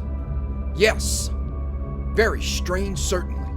You see, your friend confesses that there is some very black story connected with this woman. Did you notice any particular emotion in him when you were telling your tale? Yes, I did. He became very faint, but he assured me that it was a mere passing attack to which he was subject. Did you believe him? I did at the time, but I don't now. He heard what I had to say with a good deal of indifference till I showed him the portrait. It was then that he was seized with the attack of which I spoke. He looked ghastly, I assure you. Then he must have seen the woman before, but there might be another explanation. It might have been the name and not the face, which was familiar to him. What do you think? I couldn't say. To the best of my belief, it was after turning the portrait in his hands that he nearly dropped from the chair. The name, you know, was written on the back. Quite so. After all, it is impossible to come to any resolution in a case like this. I hate melodrama, and nothing strikes me as more commonplace and tedious than the ordinary ghost story of commerce. But really, Villers, it looks as if there was something very queer at the bottom of all this. The two men had, without noticing it, turned up Ashley Street, leading northward from Piccadilly. It was a long street, and rather a gloomy one, but here and there a brighter taste had illuminated the dark houses with flowers and gay curtains and a cheerful paint on the doors. Villers glanced up as Austin stopped speaking and looked at one of these houses. Geraniums, red and white, drooped from every sill, and daffodil-colored curtains were draped back from each window. It looks cheerful, doesn't it? He said. Yes, and the inside is still more cheery. One of the pleasantest houses of the season, so I have heard. I haven't been there myself, but I've met several men who have, and they tell me it's uncommonly jovial. Whose house is it? Mrs. Beaumont's. And who is she? I couldn't tell you. I have heard she comes from South America, but after all, who she is of little consequence. She is a very wealthy woman, there's no doubt of that, and some of the best people have taken her up. I hear she has some wonderful claret, really marvelous wine, which must have cost a fabulous sum. Lord Argentine was telling me about it. He was there last Sunday evening. He assures me he has never tasted such a wine, and Argentine, as you know, is an expert. By the way, that reminds me, she must be an oddish sort of woman, this Mrs. Beaumont. Argentine asked her how old the wine was, and what do you think she said? About 1,000 years, I believe. Lord Argentine thought she was chaffing him, you know, but when he laughed, she said she was speaking quite seriously, and offered to show him the jar. Of course, he couldn't say anything more after that, but it seems rather antiquated for a beverage, doesn't it? Why, here we are at my rooms. Come in, won't you? Thanks. I think I will. I haven't seen the curiosity shop for a while. It was a room furnished richly, yet oddly, where every jar and bookcase and table and every rug and jar and ornament seemed to be a thing apart, preserving each its own individuality. Anything fresh lately? Said Valers after a while. No, I think not. You saw those queer jugs, didn't you? I thought so. I don't think I have come across anything for the last few weeks. Austin glanced around the room, from cupboard to cupboard, from shelf to shelf, in search of some new oddity. His eyes fell at last on an odd chest, pleasantly and quaintly carved, which stood in a dark corner of the room. "Ah," he said, "I was forgetting. I have got something to show you." Austin unlocked the chest, drew out a thick quarto volume, laid it on the table, and resumed the cigar he had put down. "Did you know Arthur Machen, the painter, Valers?" "A little. I met him 2 or 3 times at the house of a friend of mine. What has become of him? I haven't heard his name mentioned for some time." "He's dead." "You don't say so. Quite young, wasn't he?" "Yes, only 30 when he died." "What did he die of?" "I don't know. He was an intimate friend of mine and a thoroughly good fellow. He used to come here and talk to me for hours, and he was one of the best talkers I have met. He could even talk about painting, and that's more than can be said of most painters. About 18 months ago, he was feeling rather overworked, and partly at my suggestion, he went off on a sort of roving expedition with no very definite end or aim about it. I believe New York was to be his first port, but I never heard from him. 3 months ago, I got this book with a very civil letter from an English doctor practicing at Buenos Aires, stating that he had attended the late Mr. Machen during his illness, and that the deceased had expressed an earnest wish that the enclosed packet should be sent to me after his death. That was all." "And haven't you written for further particulars?" "I have been thinking of doing so. You would advise me to write to the doctor?" "Certainly. And what about the book?" "It was sealed up when I got it. I don't think the doctor had seen it." "It is something very rare? Machen was a collector, perhaps?" "No, I think not. Hardly a collector. Now, what do you think of these Ainu jugs?" "They are peculiar, but I like them. But aren't you going to show me poor Machen's legacy?" Yes, to be sure. The fact is, it's rather a peculiar sort of thing, and I haven't shown it to anyone. I wouldn't say anything about it if I were you. There it is." Valers took the book and opened it at haphazard. "It isn't a printed volume, then?" he said. "No. It is a collection of drawings in black and white by my poor friend Machen." Valers turned to the first page. It was blank. The second bore a brief inscription, which he read. "Silet per diem universus nec sign horror secretus est lucet nocturnis ignibus quorus agepanum undic personatur ordinuntur et cantus tibiarum et tinnitus cymbalorum per aurum maritimum."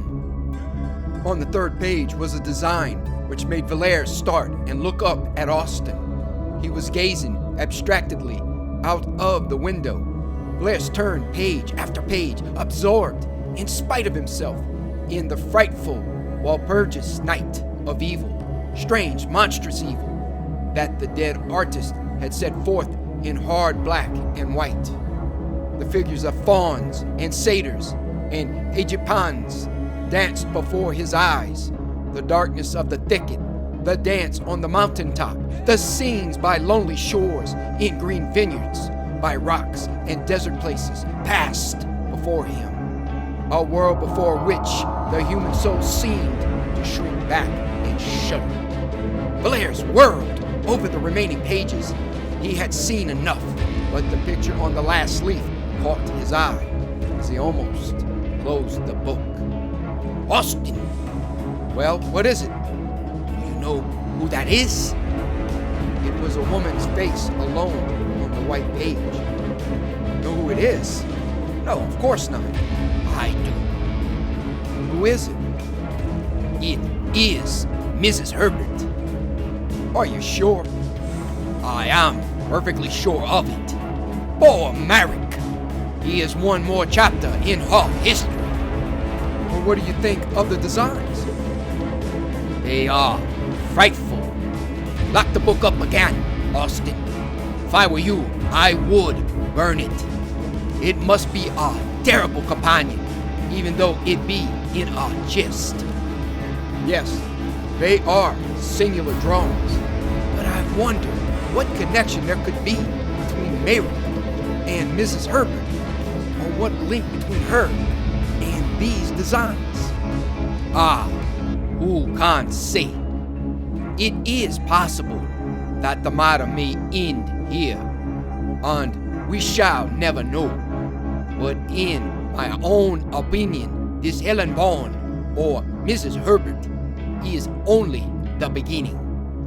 She will come back to London, Austin. Depend on it. She will come back, and we shall hear more about her then. I doubt it will be very pleasant news.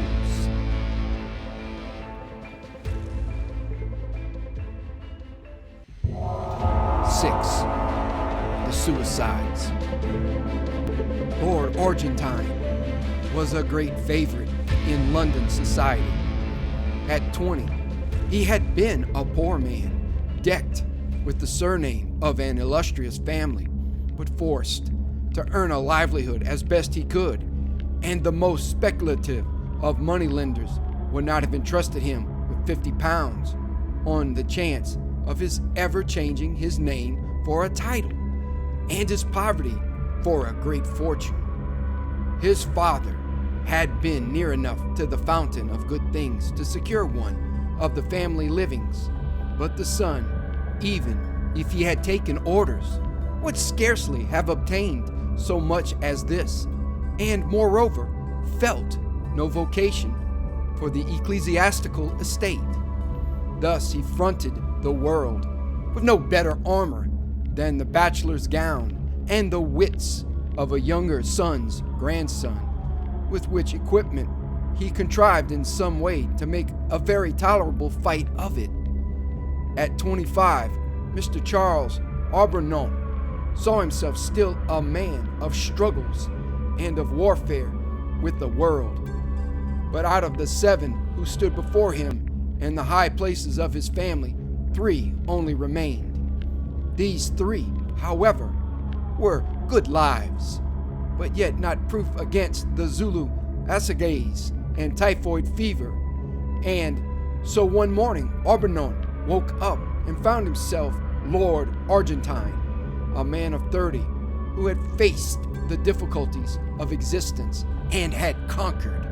The situation amused him immensely, and he resolved that riches should be as pleasant to him as poverty had always been.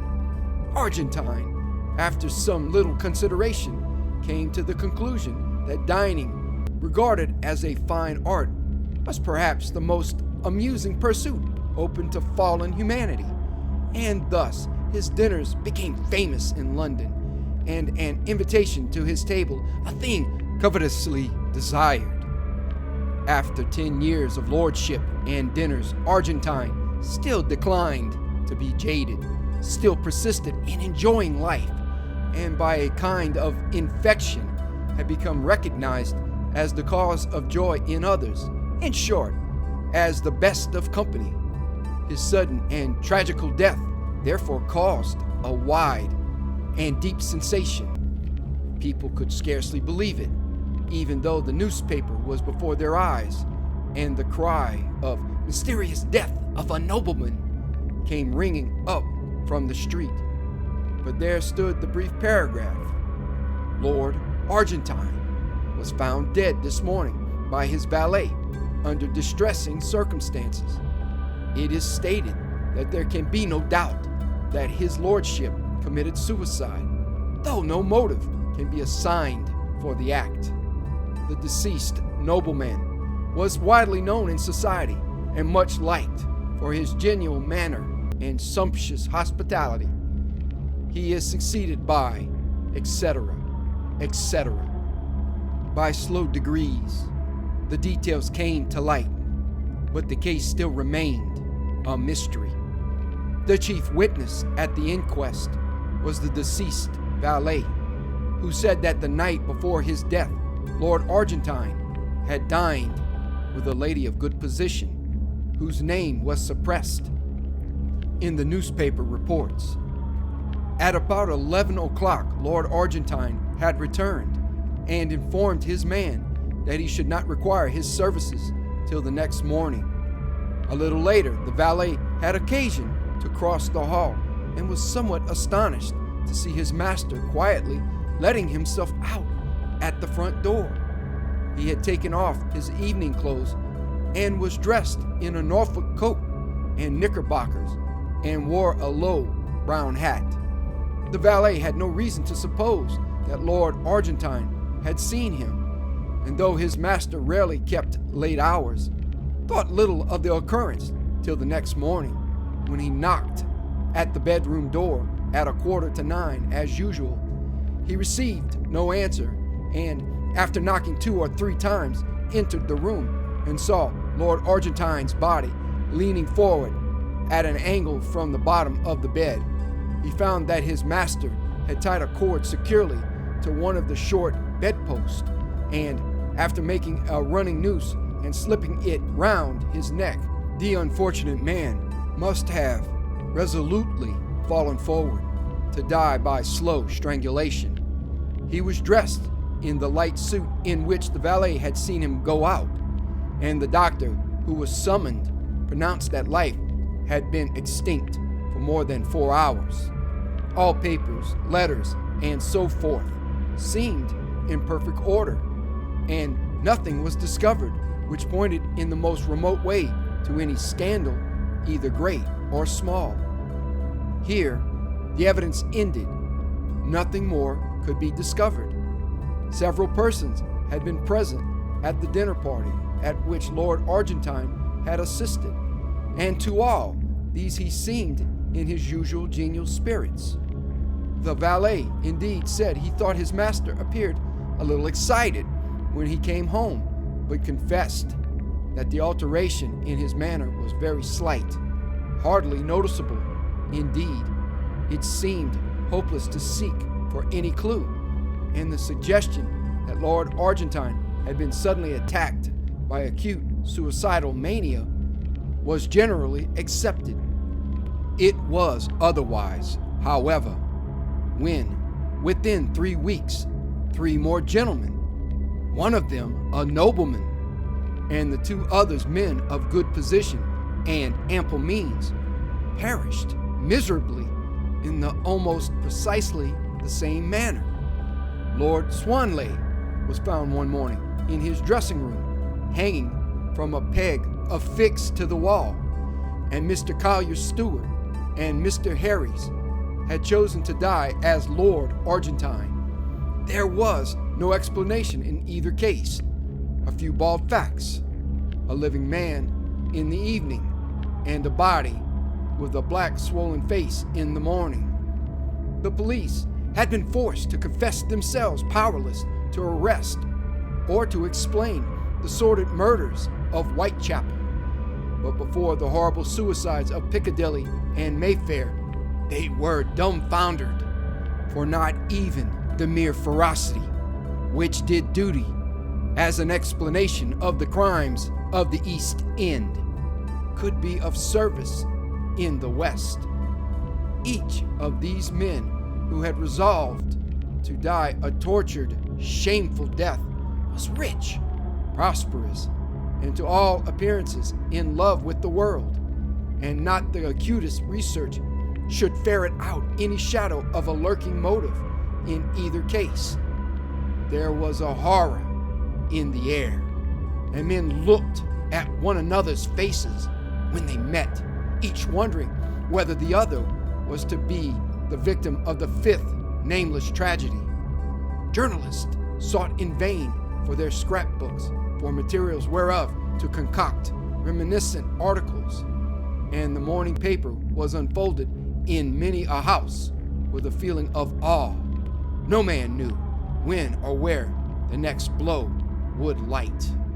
A short while after the last of these terrible events, Austin came to see Mr. Villers.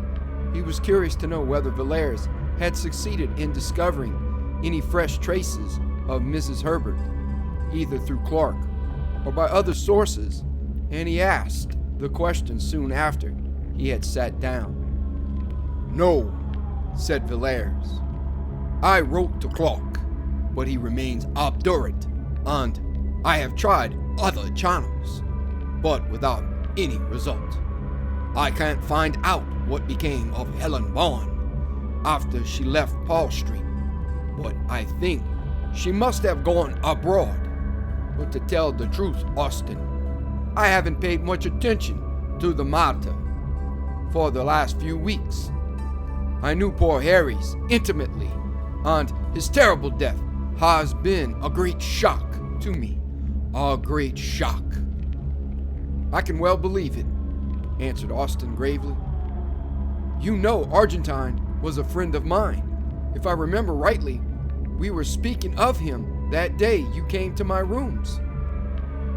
"Yes, it was in connection with that house in Ashley Street, Mrs. Beaumont's house.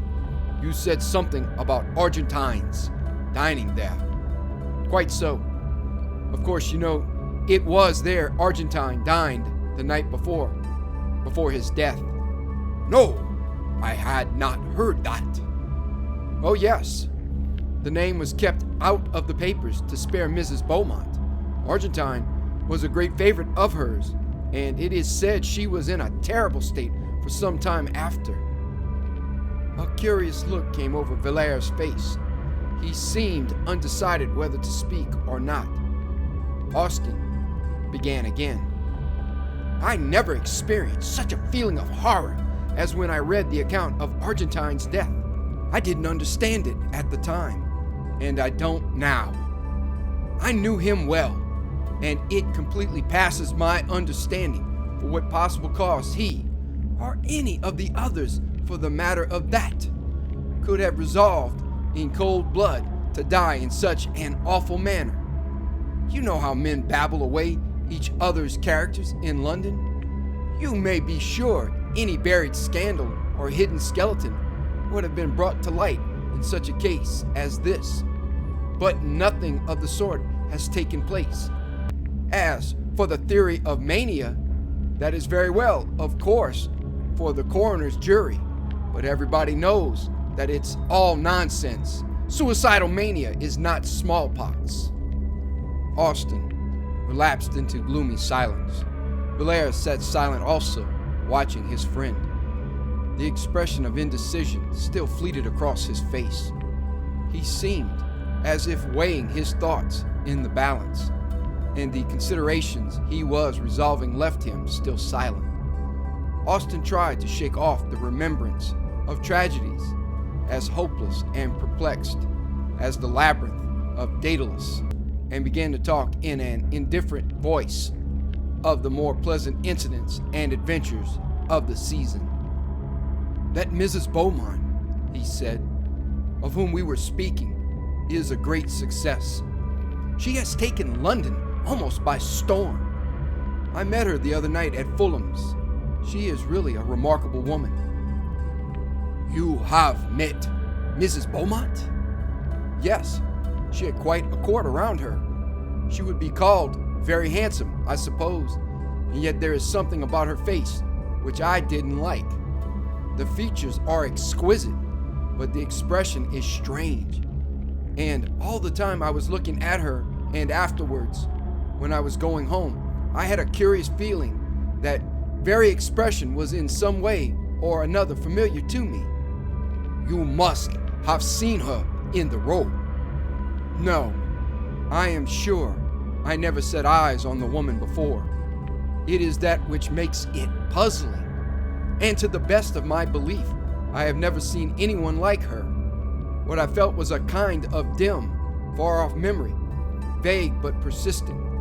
The only sensation I can compare it to is that odd feeling one sometimes has in a dream when fantastic cities and wondrous lands and phantom personages appear familiar and accustomed.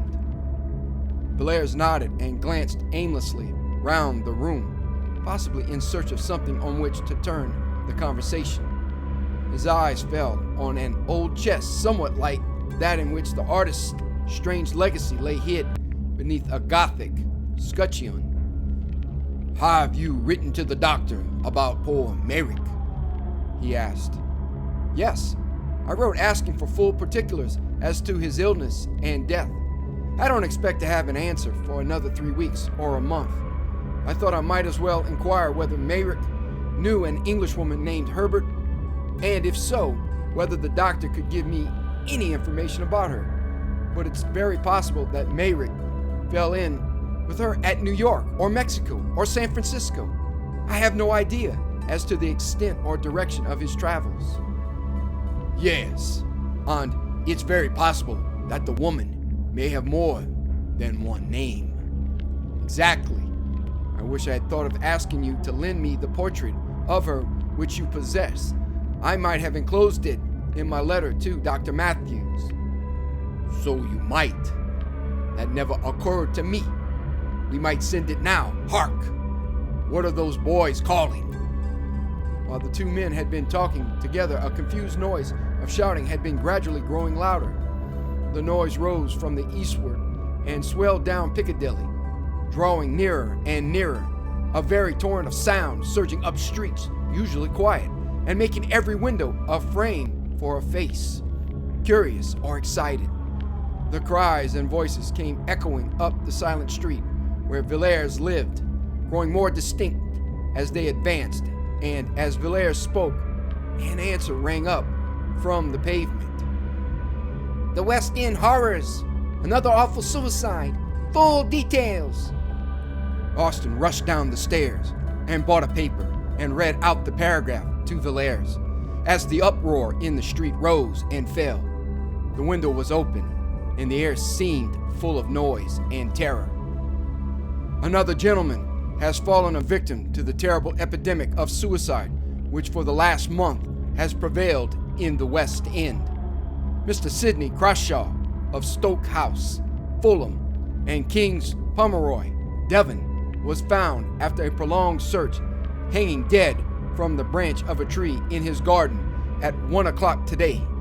The deceased gentleman dined last night at the Carlton Club and seemed in his usual health and spirits. He left the club at about 10 o'clock and was seen walking leisurely up St. James Street a little later. Subsequent to this, his movements cannot be traced. On the discovery of the body, medical aid was at once summoned, but life had evidently been long extinct. So far as is known, Mr. Croshaw had no trouble or anxiety of any kind. This painful suicide, it will be remembered, is the 5th of the kind in the last month. The authorities at Scotland Yard are unable to suggest any explanation of these terrible occurrences." Austin put down the paper in mute horror. "I shall leave London tomorrow," he said. "It is a city of nightmares. How awful this is, Bellairs!" Mr. Bellairs was sitting by the window quietly looking out into the street. He had listened to the newspaper report attentively, and the hint of indecision was no longer on his face. "Wait a moment, Austin," he replied. "I have made up my mind to mention a little matter that occurred last night. It stated, I think, that Croshaw was last seen alive in St. James Street shortly after 10. "Yes, I think so. I will look again. Yes, You are quite right. Quite so. Well, I am in a position to contradict that statement at all events. Crashaw was seen after that. Considerably later indeed. How do you know? Because I happened to see Crashaw myself at about 2 o'clock this morning. You saw Crashaw? You, Bellairs? Yes, I saw him quite distinctly. Indeed, there were but a few feet between us. Where, in heaven's name, did you see him? Not far from here. I saw him in Ashley Street. He was just leaving a house. Did you notice what house it was? Yes, it was Mrs. Beaumont's. Bellairs, think what you are saying. There must be some mistake. How could Crashaw be in Miss Beaumont's house at 2 o'clock in the morning? Surely, you must have been dreaming. Bellairs, you are always rather fanciful. No, I was wide awake enough. Even if I had been dreaming, as you say, what I saw would have roused me effectually. What you saw? What did you see? Was there anything strange about Crashaw? But I can't believe it. It is impossible. Well, if you like, I will tell you what I saw, or, if you please, what I think I saw, and you can judge for yourself. Very good, Bellairs. The noise and clamor of the street had died away, though now and then the sound of shouting still came from the distance, and the dull, leaden silence seemed like the quiet after an earthquake or a storm. Bellairs turned from the window and began speaking. I was at a house near Regent's Park last night, and when I came away, the fancy took me to walk home instead of taking a hansom. It was a clear, pleasant night enough, and after a few minutes, I had the streets pretty much to myself.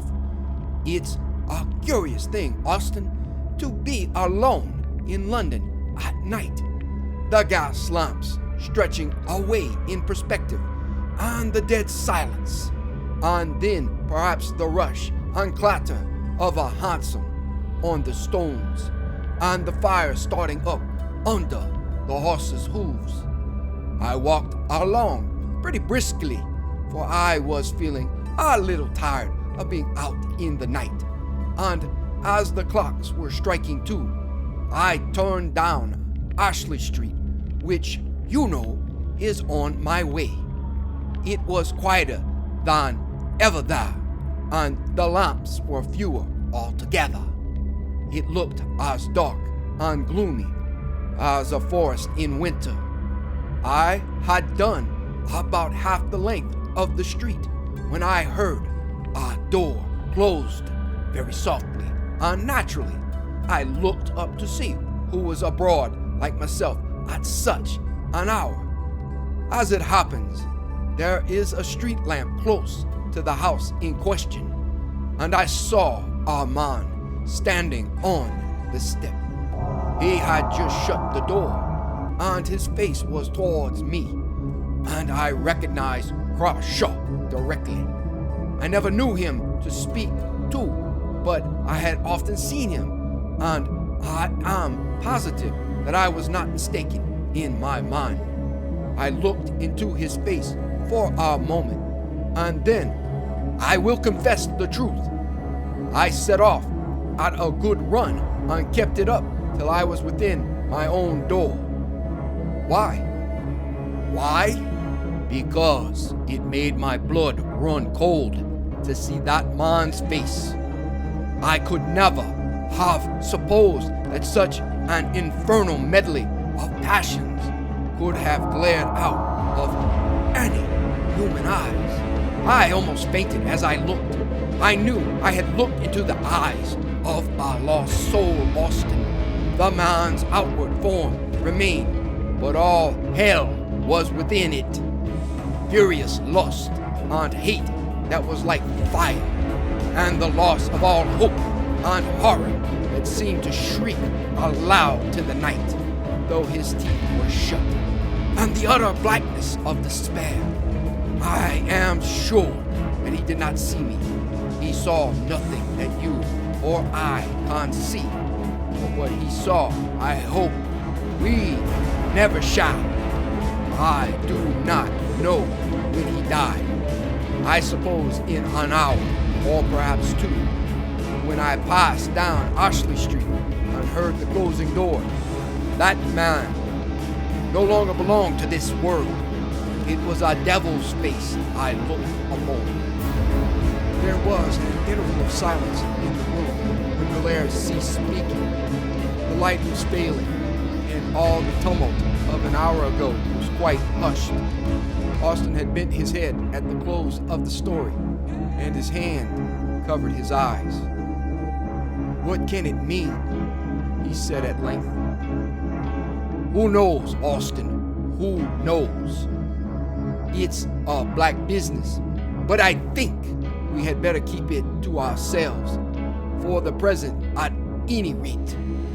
I will see if I cannot learn anything about that house through private channels of information, and if I do light upon anything, I will let you know." Chapter 7. The Encounter in Soho. 3 weeks later, Austin received a note from Valère asking him to call either that afternoon or the next.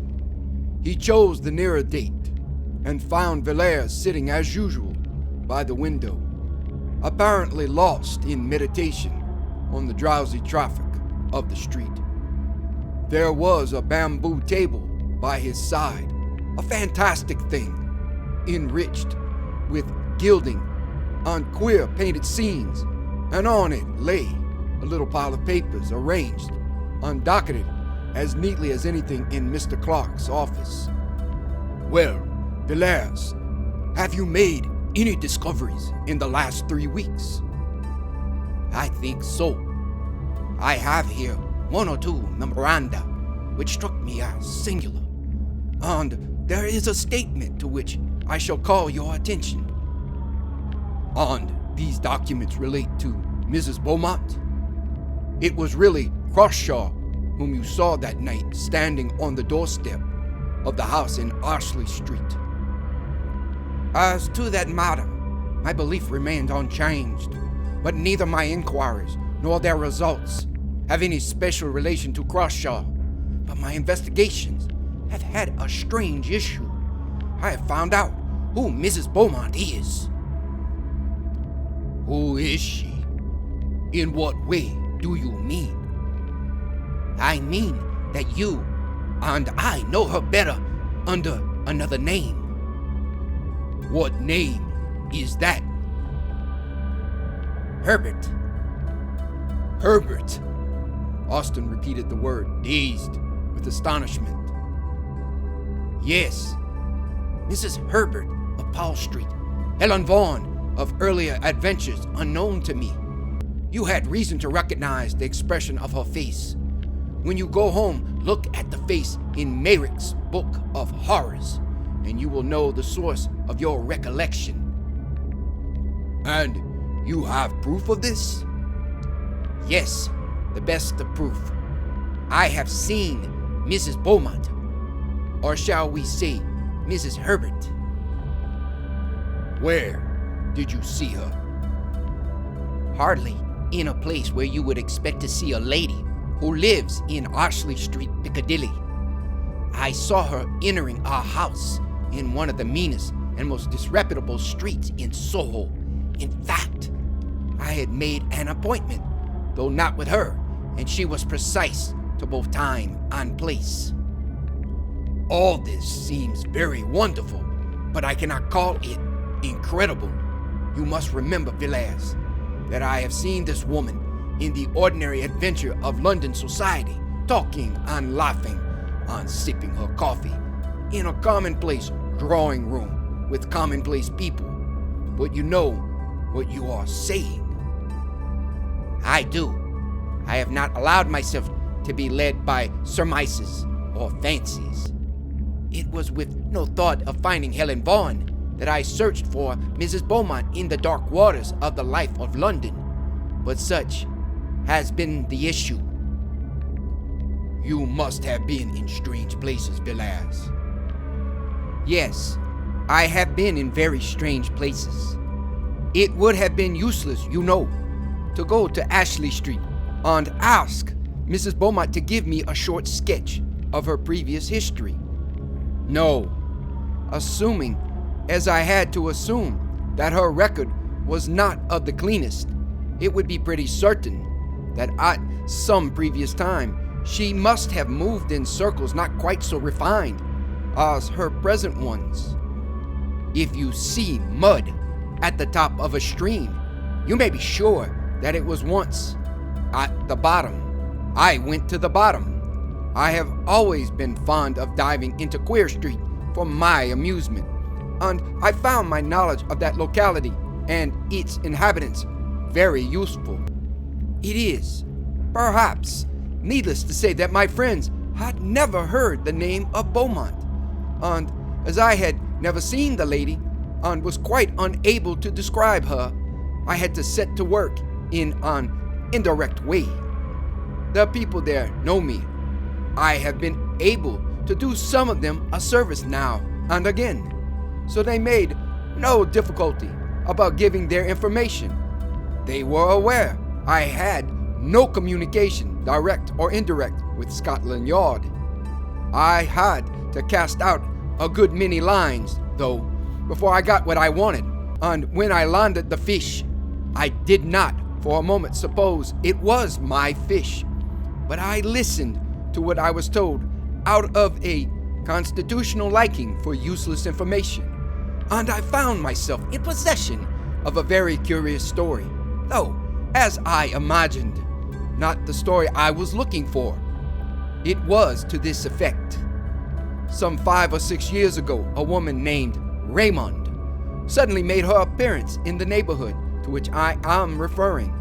She was described to me as being quite young, probably not more than 17 or 18, very handsome, and looking as if she came from the country. I should be wrong in saying that she found her level in going to this particular quarter or associating with these people, for from what I was told, I should think the worst din in London far too good for her. The person from whom I got my information, as you may suppose, no great Puritan, shuddered and grew sick in telling me of the nameless infamies which were laid to her charge. After living there for a year, or perhaps a little more, she disappeared as suddenly as she came, and they saw nothing of her till about the time of the Paul Street case. At first she came to her old haunts, only occasionally, then more frequently, and finally took up her abode there as before, and remained for 6 or 8 months. It's of no use my going into details as to the life that woman led. If you want particulars, you can look at Meyrick's legacy. Those designs were not drawn from his imagination. She again disappeared, and the people of the place saw nothing of her till a few months ago.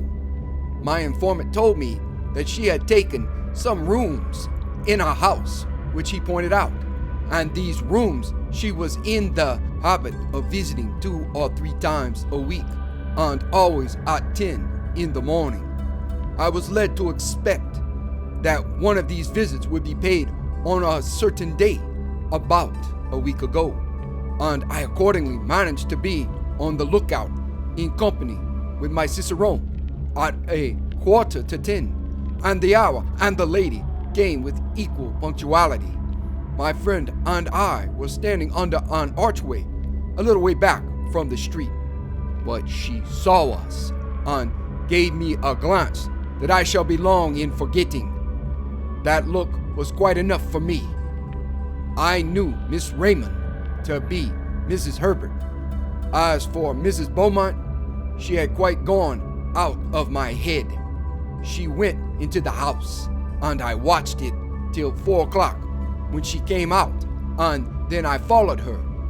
It was a long chase, and I had to be very careful to keep a long way in the background, and yet not lose sight of the woman. She took me down to the Strand, and then to Westminster, and then up St. James Street, and along Piccadilly. I felt queerish when I saw her turn up Ashley Street. The thought that Mrs. Herbert was Mrs. Beaumont came into my mind, but it seemed too impossible to be true. I waited at the corner, keeping my eye on her all the time, and I took particular care to note the house at which she stopped. It was the house with the gay curtains, the home of flowers, the house out of which Crashaw came the night he hanged himself in his garden. I was just going away with my discovery when I saw an empty carriage come round and draw up in front of the house, and I came to the conclusion that Mrs. Herbert was going out for a drive, and I was right. There, as it happened, I met a man I know, and we stood talking together a little distance from the carriageway to which I had my back.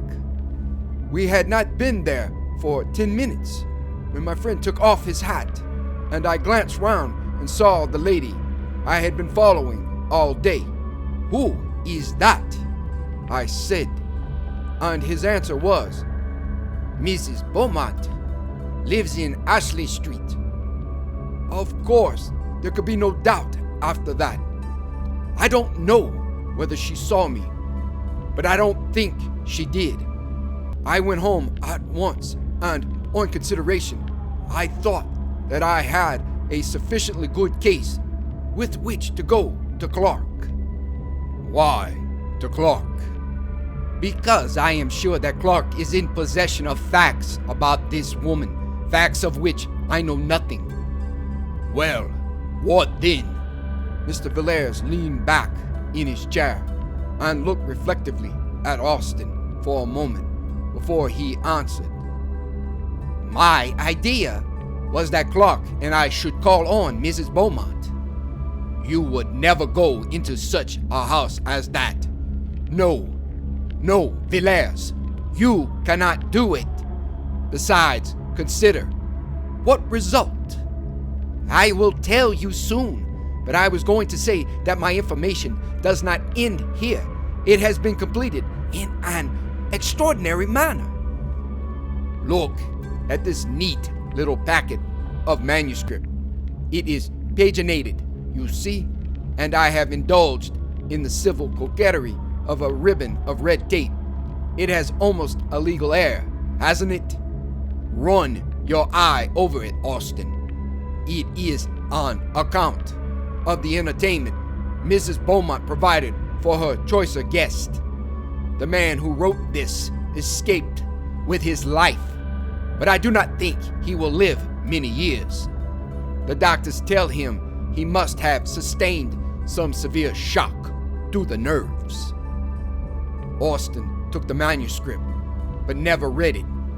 Opening the neat pages at haphazard, his eye was caught by a word and a phrase that followed it, and sick at heart, with white lips and a cold sweat pouring like water from his temples, he flung the paper down. "Take it away, Villers. Never speak of this again. Are you made of stone, man?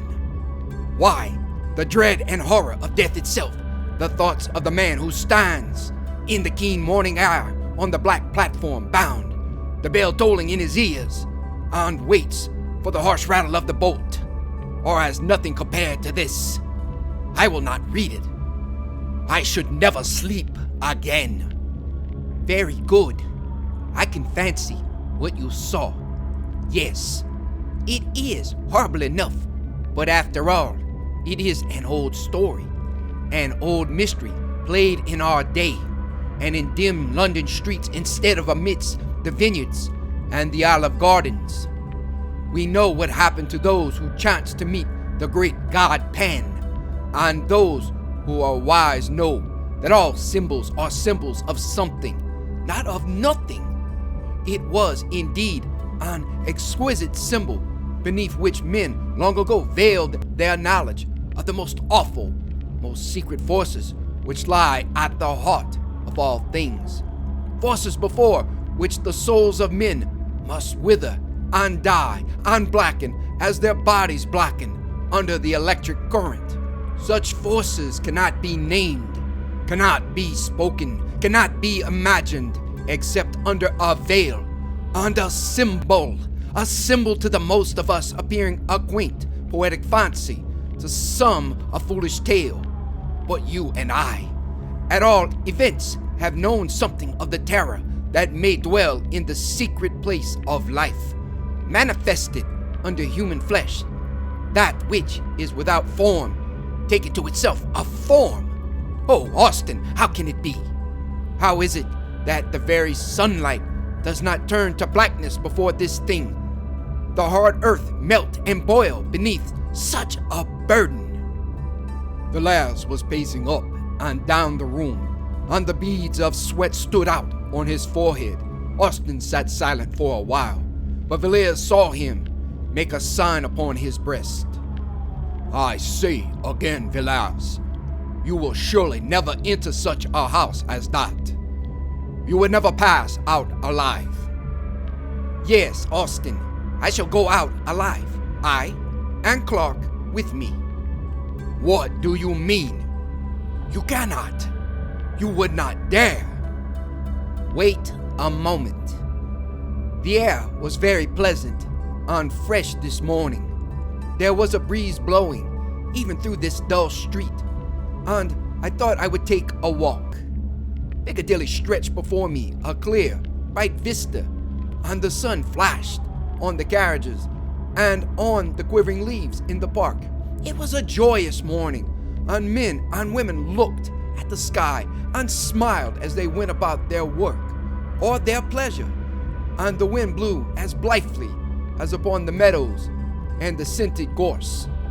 But somehow or other, I got out of the bustle and the gaiety and found myself walking slowly along a quiet, dull street, where there seemed to be no sunshine and no air, and where the few foot passengers loitered as they walked, and hung indecisively about corners and archways.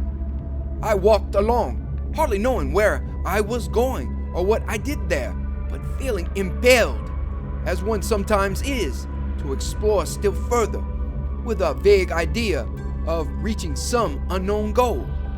Thus I forged up the street, noting the small traffic of the milk shop and wondering at the incongruous medley of penny pipes, black tobacco, sweets, newspapers, and comic songs, which here and there jostled one another in the short compass of a single window. I think it was a cold shudder that suddenly passed through me that first told me that I had found what I wanted. I looked up from the pavement and stopped before a dusty shop, above which the lettering had faded, where the red bricks of 200 years ago had grimed to black, where the windows had gathered to themselves the dust of winters innumerable. I saw what I required, but I think it was 5 minutes before I had steadied myself and could walk in and ask for it in a cool voice and with a calm face. I think there must even then have been a tremor in my words, for the old man who came out of the back parlor and fumbled slowly amongst his goods looked oddly at me as he tied the parcel. I paid what he asked and stood leaning by the counter with a strange reluctance to take up my goods and go. I asked about the business and learnt that trade was bad and the profits cut down sadly. But then the street was not what it was before traffic had been diverted, but that was done 40 years ago. Just before my father died, he said. I got away at last and walked along sharply. It was a dismal street indeed, and I was glad to return to the bustle and the noise. Would you like to see my purchase? Austin said nothing, but nodded his head slightly. He still looked white and sick. Velez pulled out a drawer in the bamboo table and showed Austin a long coil of cord, hard and new, and at one end was a running noose. "It is the best hempen cord," said Velez. "Just as it used to be made for the old trade, the man told me. Not an inch of jute from end to end." Austin set his teeth hard and stared at Velez, growing whiter as he looked. "You would not do it," he murmured at last. "You would not have blood on your hands, my God!" he exclaimed with sudden vehemence. "You cannot mean this, Velez, that you will make yourself a hangman." "No, I shall offer a choice and leave Helen Vaughn alone with this cord in a locked room for 15 minutes. If when we go in, it is not done, I shall call the nearest policeman. That is all." "I must go now. I cannot stay here any longer. I cannot bear this. Good night." "Good night, Austin." The door shut, but in a moment it was open again, and Austin stood, white and ghastly, in the entrance. "I was forgetting," he said, "that I too have something to tell. I have received a letter from Dr. Harding of Buenos Aires. He says that he attended Mayrin 3 weeks before his death." "And does he say what carried him off in the prime of life? It was not fever." "No, it was not fever. According to the doctor, it was an utter collapse of the whole system, probably caused by some severe shock.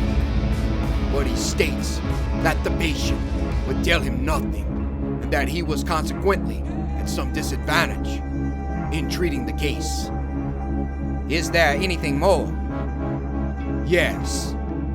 Dr. Harding ends his letter by saying, "I think this is all the information I can give you about your poor friend. He had not been long in Buenos Aires and knew scarcely anyone, with the exception of a person who did not bear the best of characters, and has since left, a Mrs. Vaughn." Chapter 8. The Fragments. amongst the papers of the well-known physician, Dr. Robert Matheson of Ashley Street, Piccadilly, who died suddenly of apoplectic seizure at the beginning of 1892. A leaf of manuscript paper was found, covered with pencil jottings.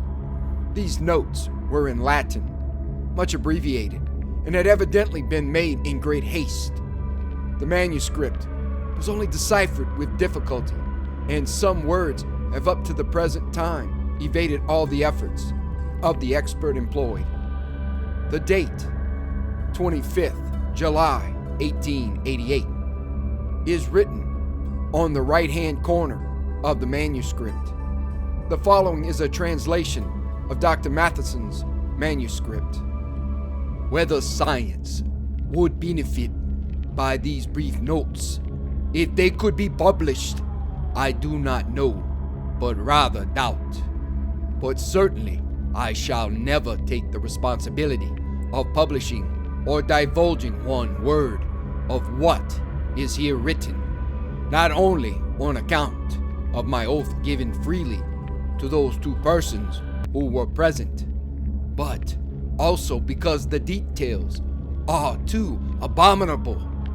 It is probably that, upon mature consideration, and after weighing the good and evil, I shall one day destroy this paper, or at least leave it under seal to my friend D, trusting in his discretion to use it or to burn it as he may think fit. As was befitting I did all that my knowledge suggested to make sure that I was suffering under no delusion. At first astounded, I could hardly think, but in a minute's time, I was sure that my pulse was steady and regular, and that I was in my real and true senses. I then fixed my eyes quietly on what was before me.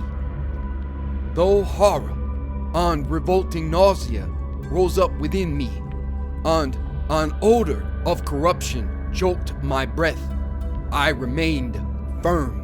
I was then privileged or accursed, I dare not say which, to see that which was on the bed, lying there black like ink, transformed before my eyes. The skin, and the flesh, and the muscles, and the bones, and the firm structure of the human body that I had thought to be unchangeable and permanent as adamant began to melt and dissolve. I know that the body may be separated into its elements by external agencies, but I should have refused to believe what I saw. For here there was some internal force, of which I knew nothing, that caused dissolution and change. Here too was all the work by which man had been made repeated before my eyes. I saw the form waver from sex to sex, dividing itself from itself, and then again reunited. Then I saw the body descend to the beast, whence it ascended, and that which was on the heights go down to the depths, even to the abyss of all being. The principle of life which makes organism always remained, while the outward form changed. The light within the room had turned to blackness, not the darkness of night in which objects are seen dimly, for I could see clearly and without difficulty, but it was the negation of light. Objects were presented to my eyes, if I may say so, without any medium, in such a manner that if there had been a prism in the room, I should have seen no colors represented in it. I watched, and at last I saw nothing but a substance as jelly. Then the ladder was ascended again. Here, the manuscript is illegible. For one instant, I saw a form shaped in dimness before me, which I will not farther describe, but the symbol of this form may be seen in ancient sculptures and in paintings which survived beneath the lava, too foul to be spoken of, as a horrible and unspeakable shape. Neither man nor beast was changed into human form. There came finally death. I who saw all this, not without great horror and loathing of soul, here write my name, declaring all that I have said on this paper to be true. Robert Matheson, medical doctor. Such, Raymond, is the story of what I know and what I have seen. The burden of it was too heavy for me to bear alone, and yet I could tell it to none but you. Villers, who was with me at the last, knows nothing of that awful secret of the wood, of how what we both saw die lay upon the smooth, sweet turf amidst the summer flowers, half in sun and half in shadow, and holding the girl Rachel's hand, called and summoned those companions, and shaped in solid form upon the earth we tread upon, the horror which we can but hint at, which we can only name under a figure. I would not tell Villers of this, nor of that resemblance, which struck me as with a blow upon my heart, when I saw the portrait which filled the cup of terror at the end. What this can mean, I dare not guess. I know that what I saw perish was not Mary, and yet in the last agony, Mary's eyes looked into mine. Whether there can be anyone who can show the last link in this chain of awful mystery, I do not know. But if there be anyone who can do this, you, Raymond, are the man. And if you know the secret, it rests with you to tell it, or not, as you please. I am writing this letter to you immediately on my getting back to town. I have been in the country for the last few days. Perhaps you may be able to guess in which part. While the horror and wonder of London was at its height, for Mrs. Beaumont, as I have told you, was well known in society, I wrote to my friend Dr. Phillips, giving some brief outline, or rather hint, of what happened, and asking him to tell me the name of the village where the events he had related to me occurred. He gave me the name, as he said with the less hesitation, because Rachel's father and mother were dead, and the rest of the family had gone to a relative in the state of Washington 6 months before. The parents, he said, had undoubtedly died of grief and horror caused by the terrible death of their daughter, and by what had gone before that death. On the evening of the day which I received Philip's letter, I was at Carman, and standing beneath the moldering Roman walls, white with the winters of 1700 years, I looked over the meadow where once had stood the older temple of the gods of the deeps, and saw a house gleaming in the sunlight. It was the house where Helen had lived. I stayed at Carman for several days. The people of the place I found knew little and had guessed less. Those whom I spoke to on the matter seemed surprised that an antiquarian, as I professed myself to be, should trouble about a village tragedy, of which they gave a very commonplace version, and, as you may imagine, I told nothing of what I knew. Most of my time was spent in the great wood that rises just above the village and climbs the hillside and goes down to the river in the valley. Such another long, lovely valley, Raymond, as that on which we looked one summer night, walking to and fro before your house.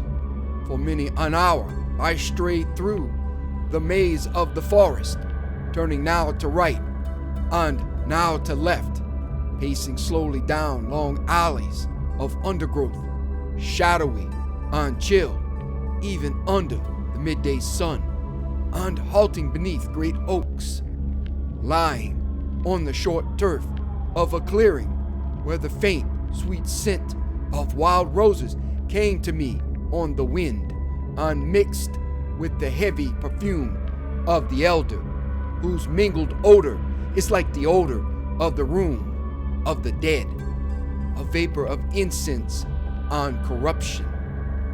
I stood at the edges of the wood, gazing at all the pomp and procession of the foxgloves towering amidst the bracken and shining red in the broad sunshine, and beyond them into deep thickets of close undergrowth where springs boil up from the rock and nourish the water weeds, dank and evil. But in all my wanderings, I avoided one part of the wood. It was not till yesterday that I climbed to the summit of the hill and stood upon the ancient Roman road that threads the highest ridge of the wood. Here they had walked, Helen and Rachel, along this quiet causeway upon the pavement of green turf, shut in on either side by high banks of red earth and tall hedges of shining beech. And here I followed in their steps, looking out now and again through partings in the boughs, and seeing on one side the sweep of the wood, stretching far to right, on left, on sinking into the broad level, on beyond the yellow sea, on the land, over the sea. On the other side was the valley, on the river, on hill, following hill, as wave, on wood, on meadow, on cornfield, on white houses gleaming, on a great wall of mountain, on far blue peaks in the north. And so at last I came to the place. The track went up a gentle slope and widened out into an open space with a wall of thick undergrowth around it, and then, narrowing again, passed on into the distance and the faint blue mist of summer heat. And into this pleasant summer glade Rachel passed a girl and left it. Who shall say what? I did not stay long there. In a small town near Carmayan, there is a museum containing, for the most part, Roman remains, which have been found in the neighborhood at various times. On the day after my arrival in Carmayan, I walked over to the town in question and took the opportunity of inspecting the museum. After I had seen most of the sculptured stones, the coffins, rings, coins, and fragments of tessellated pavement which the place contains, I was shown a small square pillar of white stone, which had been recently discovered in the wood of which I have been speaking, and, as I found on inquiry, in that open space where the Roman road broadens out. On one side of the pillar was an inscription, of which I took a note. Some of the letters have been defaced, but I do not think there can be any doubt as to those which I supply. The inscription is as follows: Divam no dentai, Flavevs sinalis pas vit, Raptern vi betias, Quas vidit se vit bi membra. To the great god Nodens, the god of the great deep or abyss, Flavius Senilis has erected this pillar on account of the marriage which he saw beneath the shade. The custodian of the museum informed me that local antiquaries were much puzzled, not by the inscription or by any difficulty in translating it, but as to the circumstance or rite to which allusion is made. And now, my dear Clark, as to what you tell me about Helen Vaughan, whom you say you saw die under circumstances of the utmost and almost incredible horror, I was interested in your account, but a good deal, nay all, of what you told me I knew already. I can understand the strange likeness you remarked in both the portrait and in the actual face. You have seen Helen's mother. You remember that still summer night so many years ago when I talked to you of the world beyond the shadows and of the god Pan. You remember Mary. She was the mother of Helen Vaughan, who was born 9 months after that night. Mary never recovered her reason. She lay, as you saw her, all the while upon her bed, and a few days after the child was born, she died. I fancy that just at the last she knew me. I was standing by the bed, and the old look came into her eyes for a second, and then she shuddered and groaned and died. It was an ill work I did that night when you were present. I broke open the door of the house of life without knowing or caring what might pass forth or enter in. I recollect your telling me at the time, sharply enough, and rightly too, in one sense, that I had ruined the reason of a human being by a foolish experiment based on an absurd theory. You did well to blame me, but my theory was not all absurdity. What I said Mary would see, she saw. But I forgot that no human eyes can look on such a sight with impunity. And I forgot, as I have just said, that when the house of life is thus thrown open, there may enter in that for which we have no name, and human flesh may become the veil of a horror one dare not express. I played with energies which I did not understand. You have seen the ending of it. Helen Vaughn did well to bind the cord about her neck and die, though the death was horrible. The blackened face, the hideous form upon the bed, changing and melting before your eyes from woman to man, from man to beast, and from beast to worse than beast. All the strange horror that you witness surprises me but little. What you say the doctor whom you sent for saw and shuddered at I noticed long ago. I knew what I had done the moment the child was born, and when it was scarcely 5 years old, I surprised it, not once or twice, but several times with a playmate. You may guess of what kind. It was for me a constant, an incarnate horror, and after a few years, I felt I could bear it no more, and I sent Helen Vaughn away. You know now what frightened the boy in the wood. The rest of the strange story, and all else that you tell me, as discovered by your friend, I have contrived to learn from time to time, almost to the last chapter. And now, Helen is with her companions. The end. Note: Helen Vaughn was born on August 5th, 1865, at the Red House, Breconshire, and died on July 25th, 1888, in her house in a street off Piccadilly, called Ashley Street, in the store.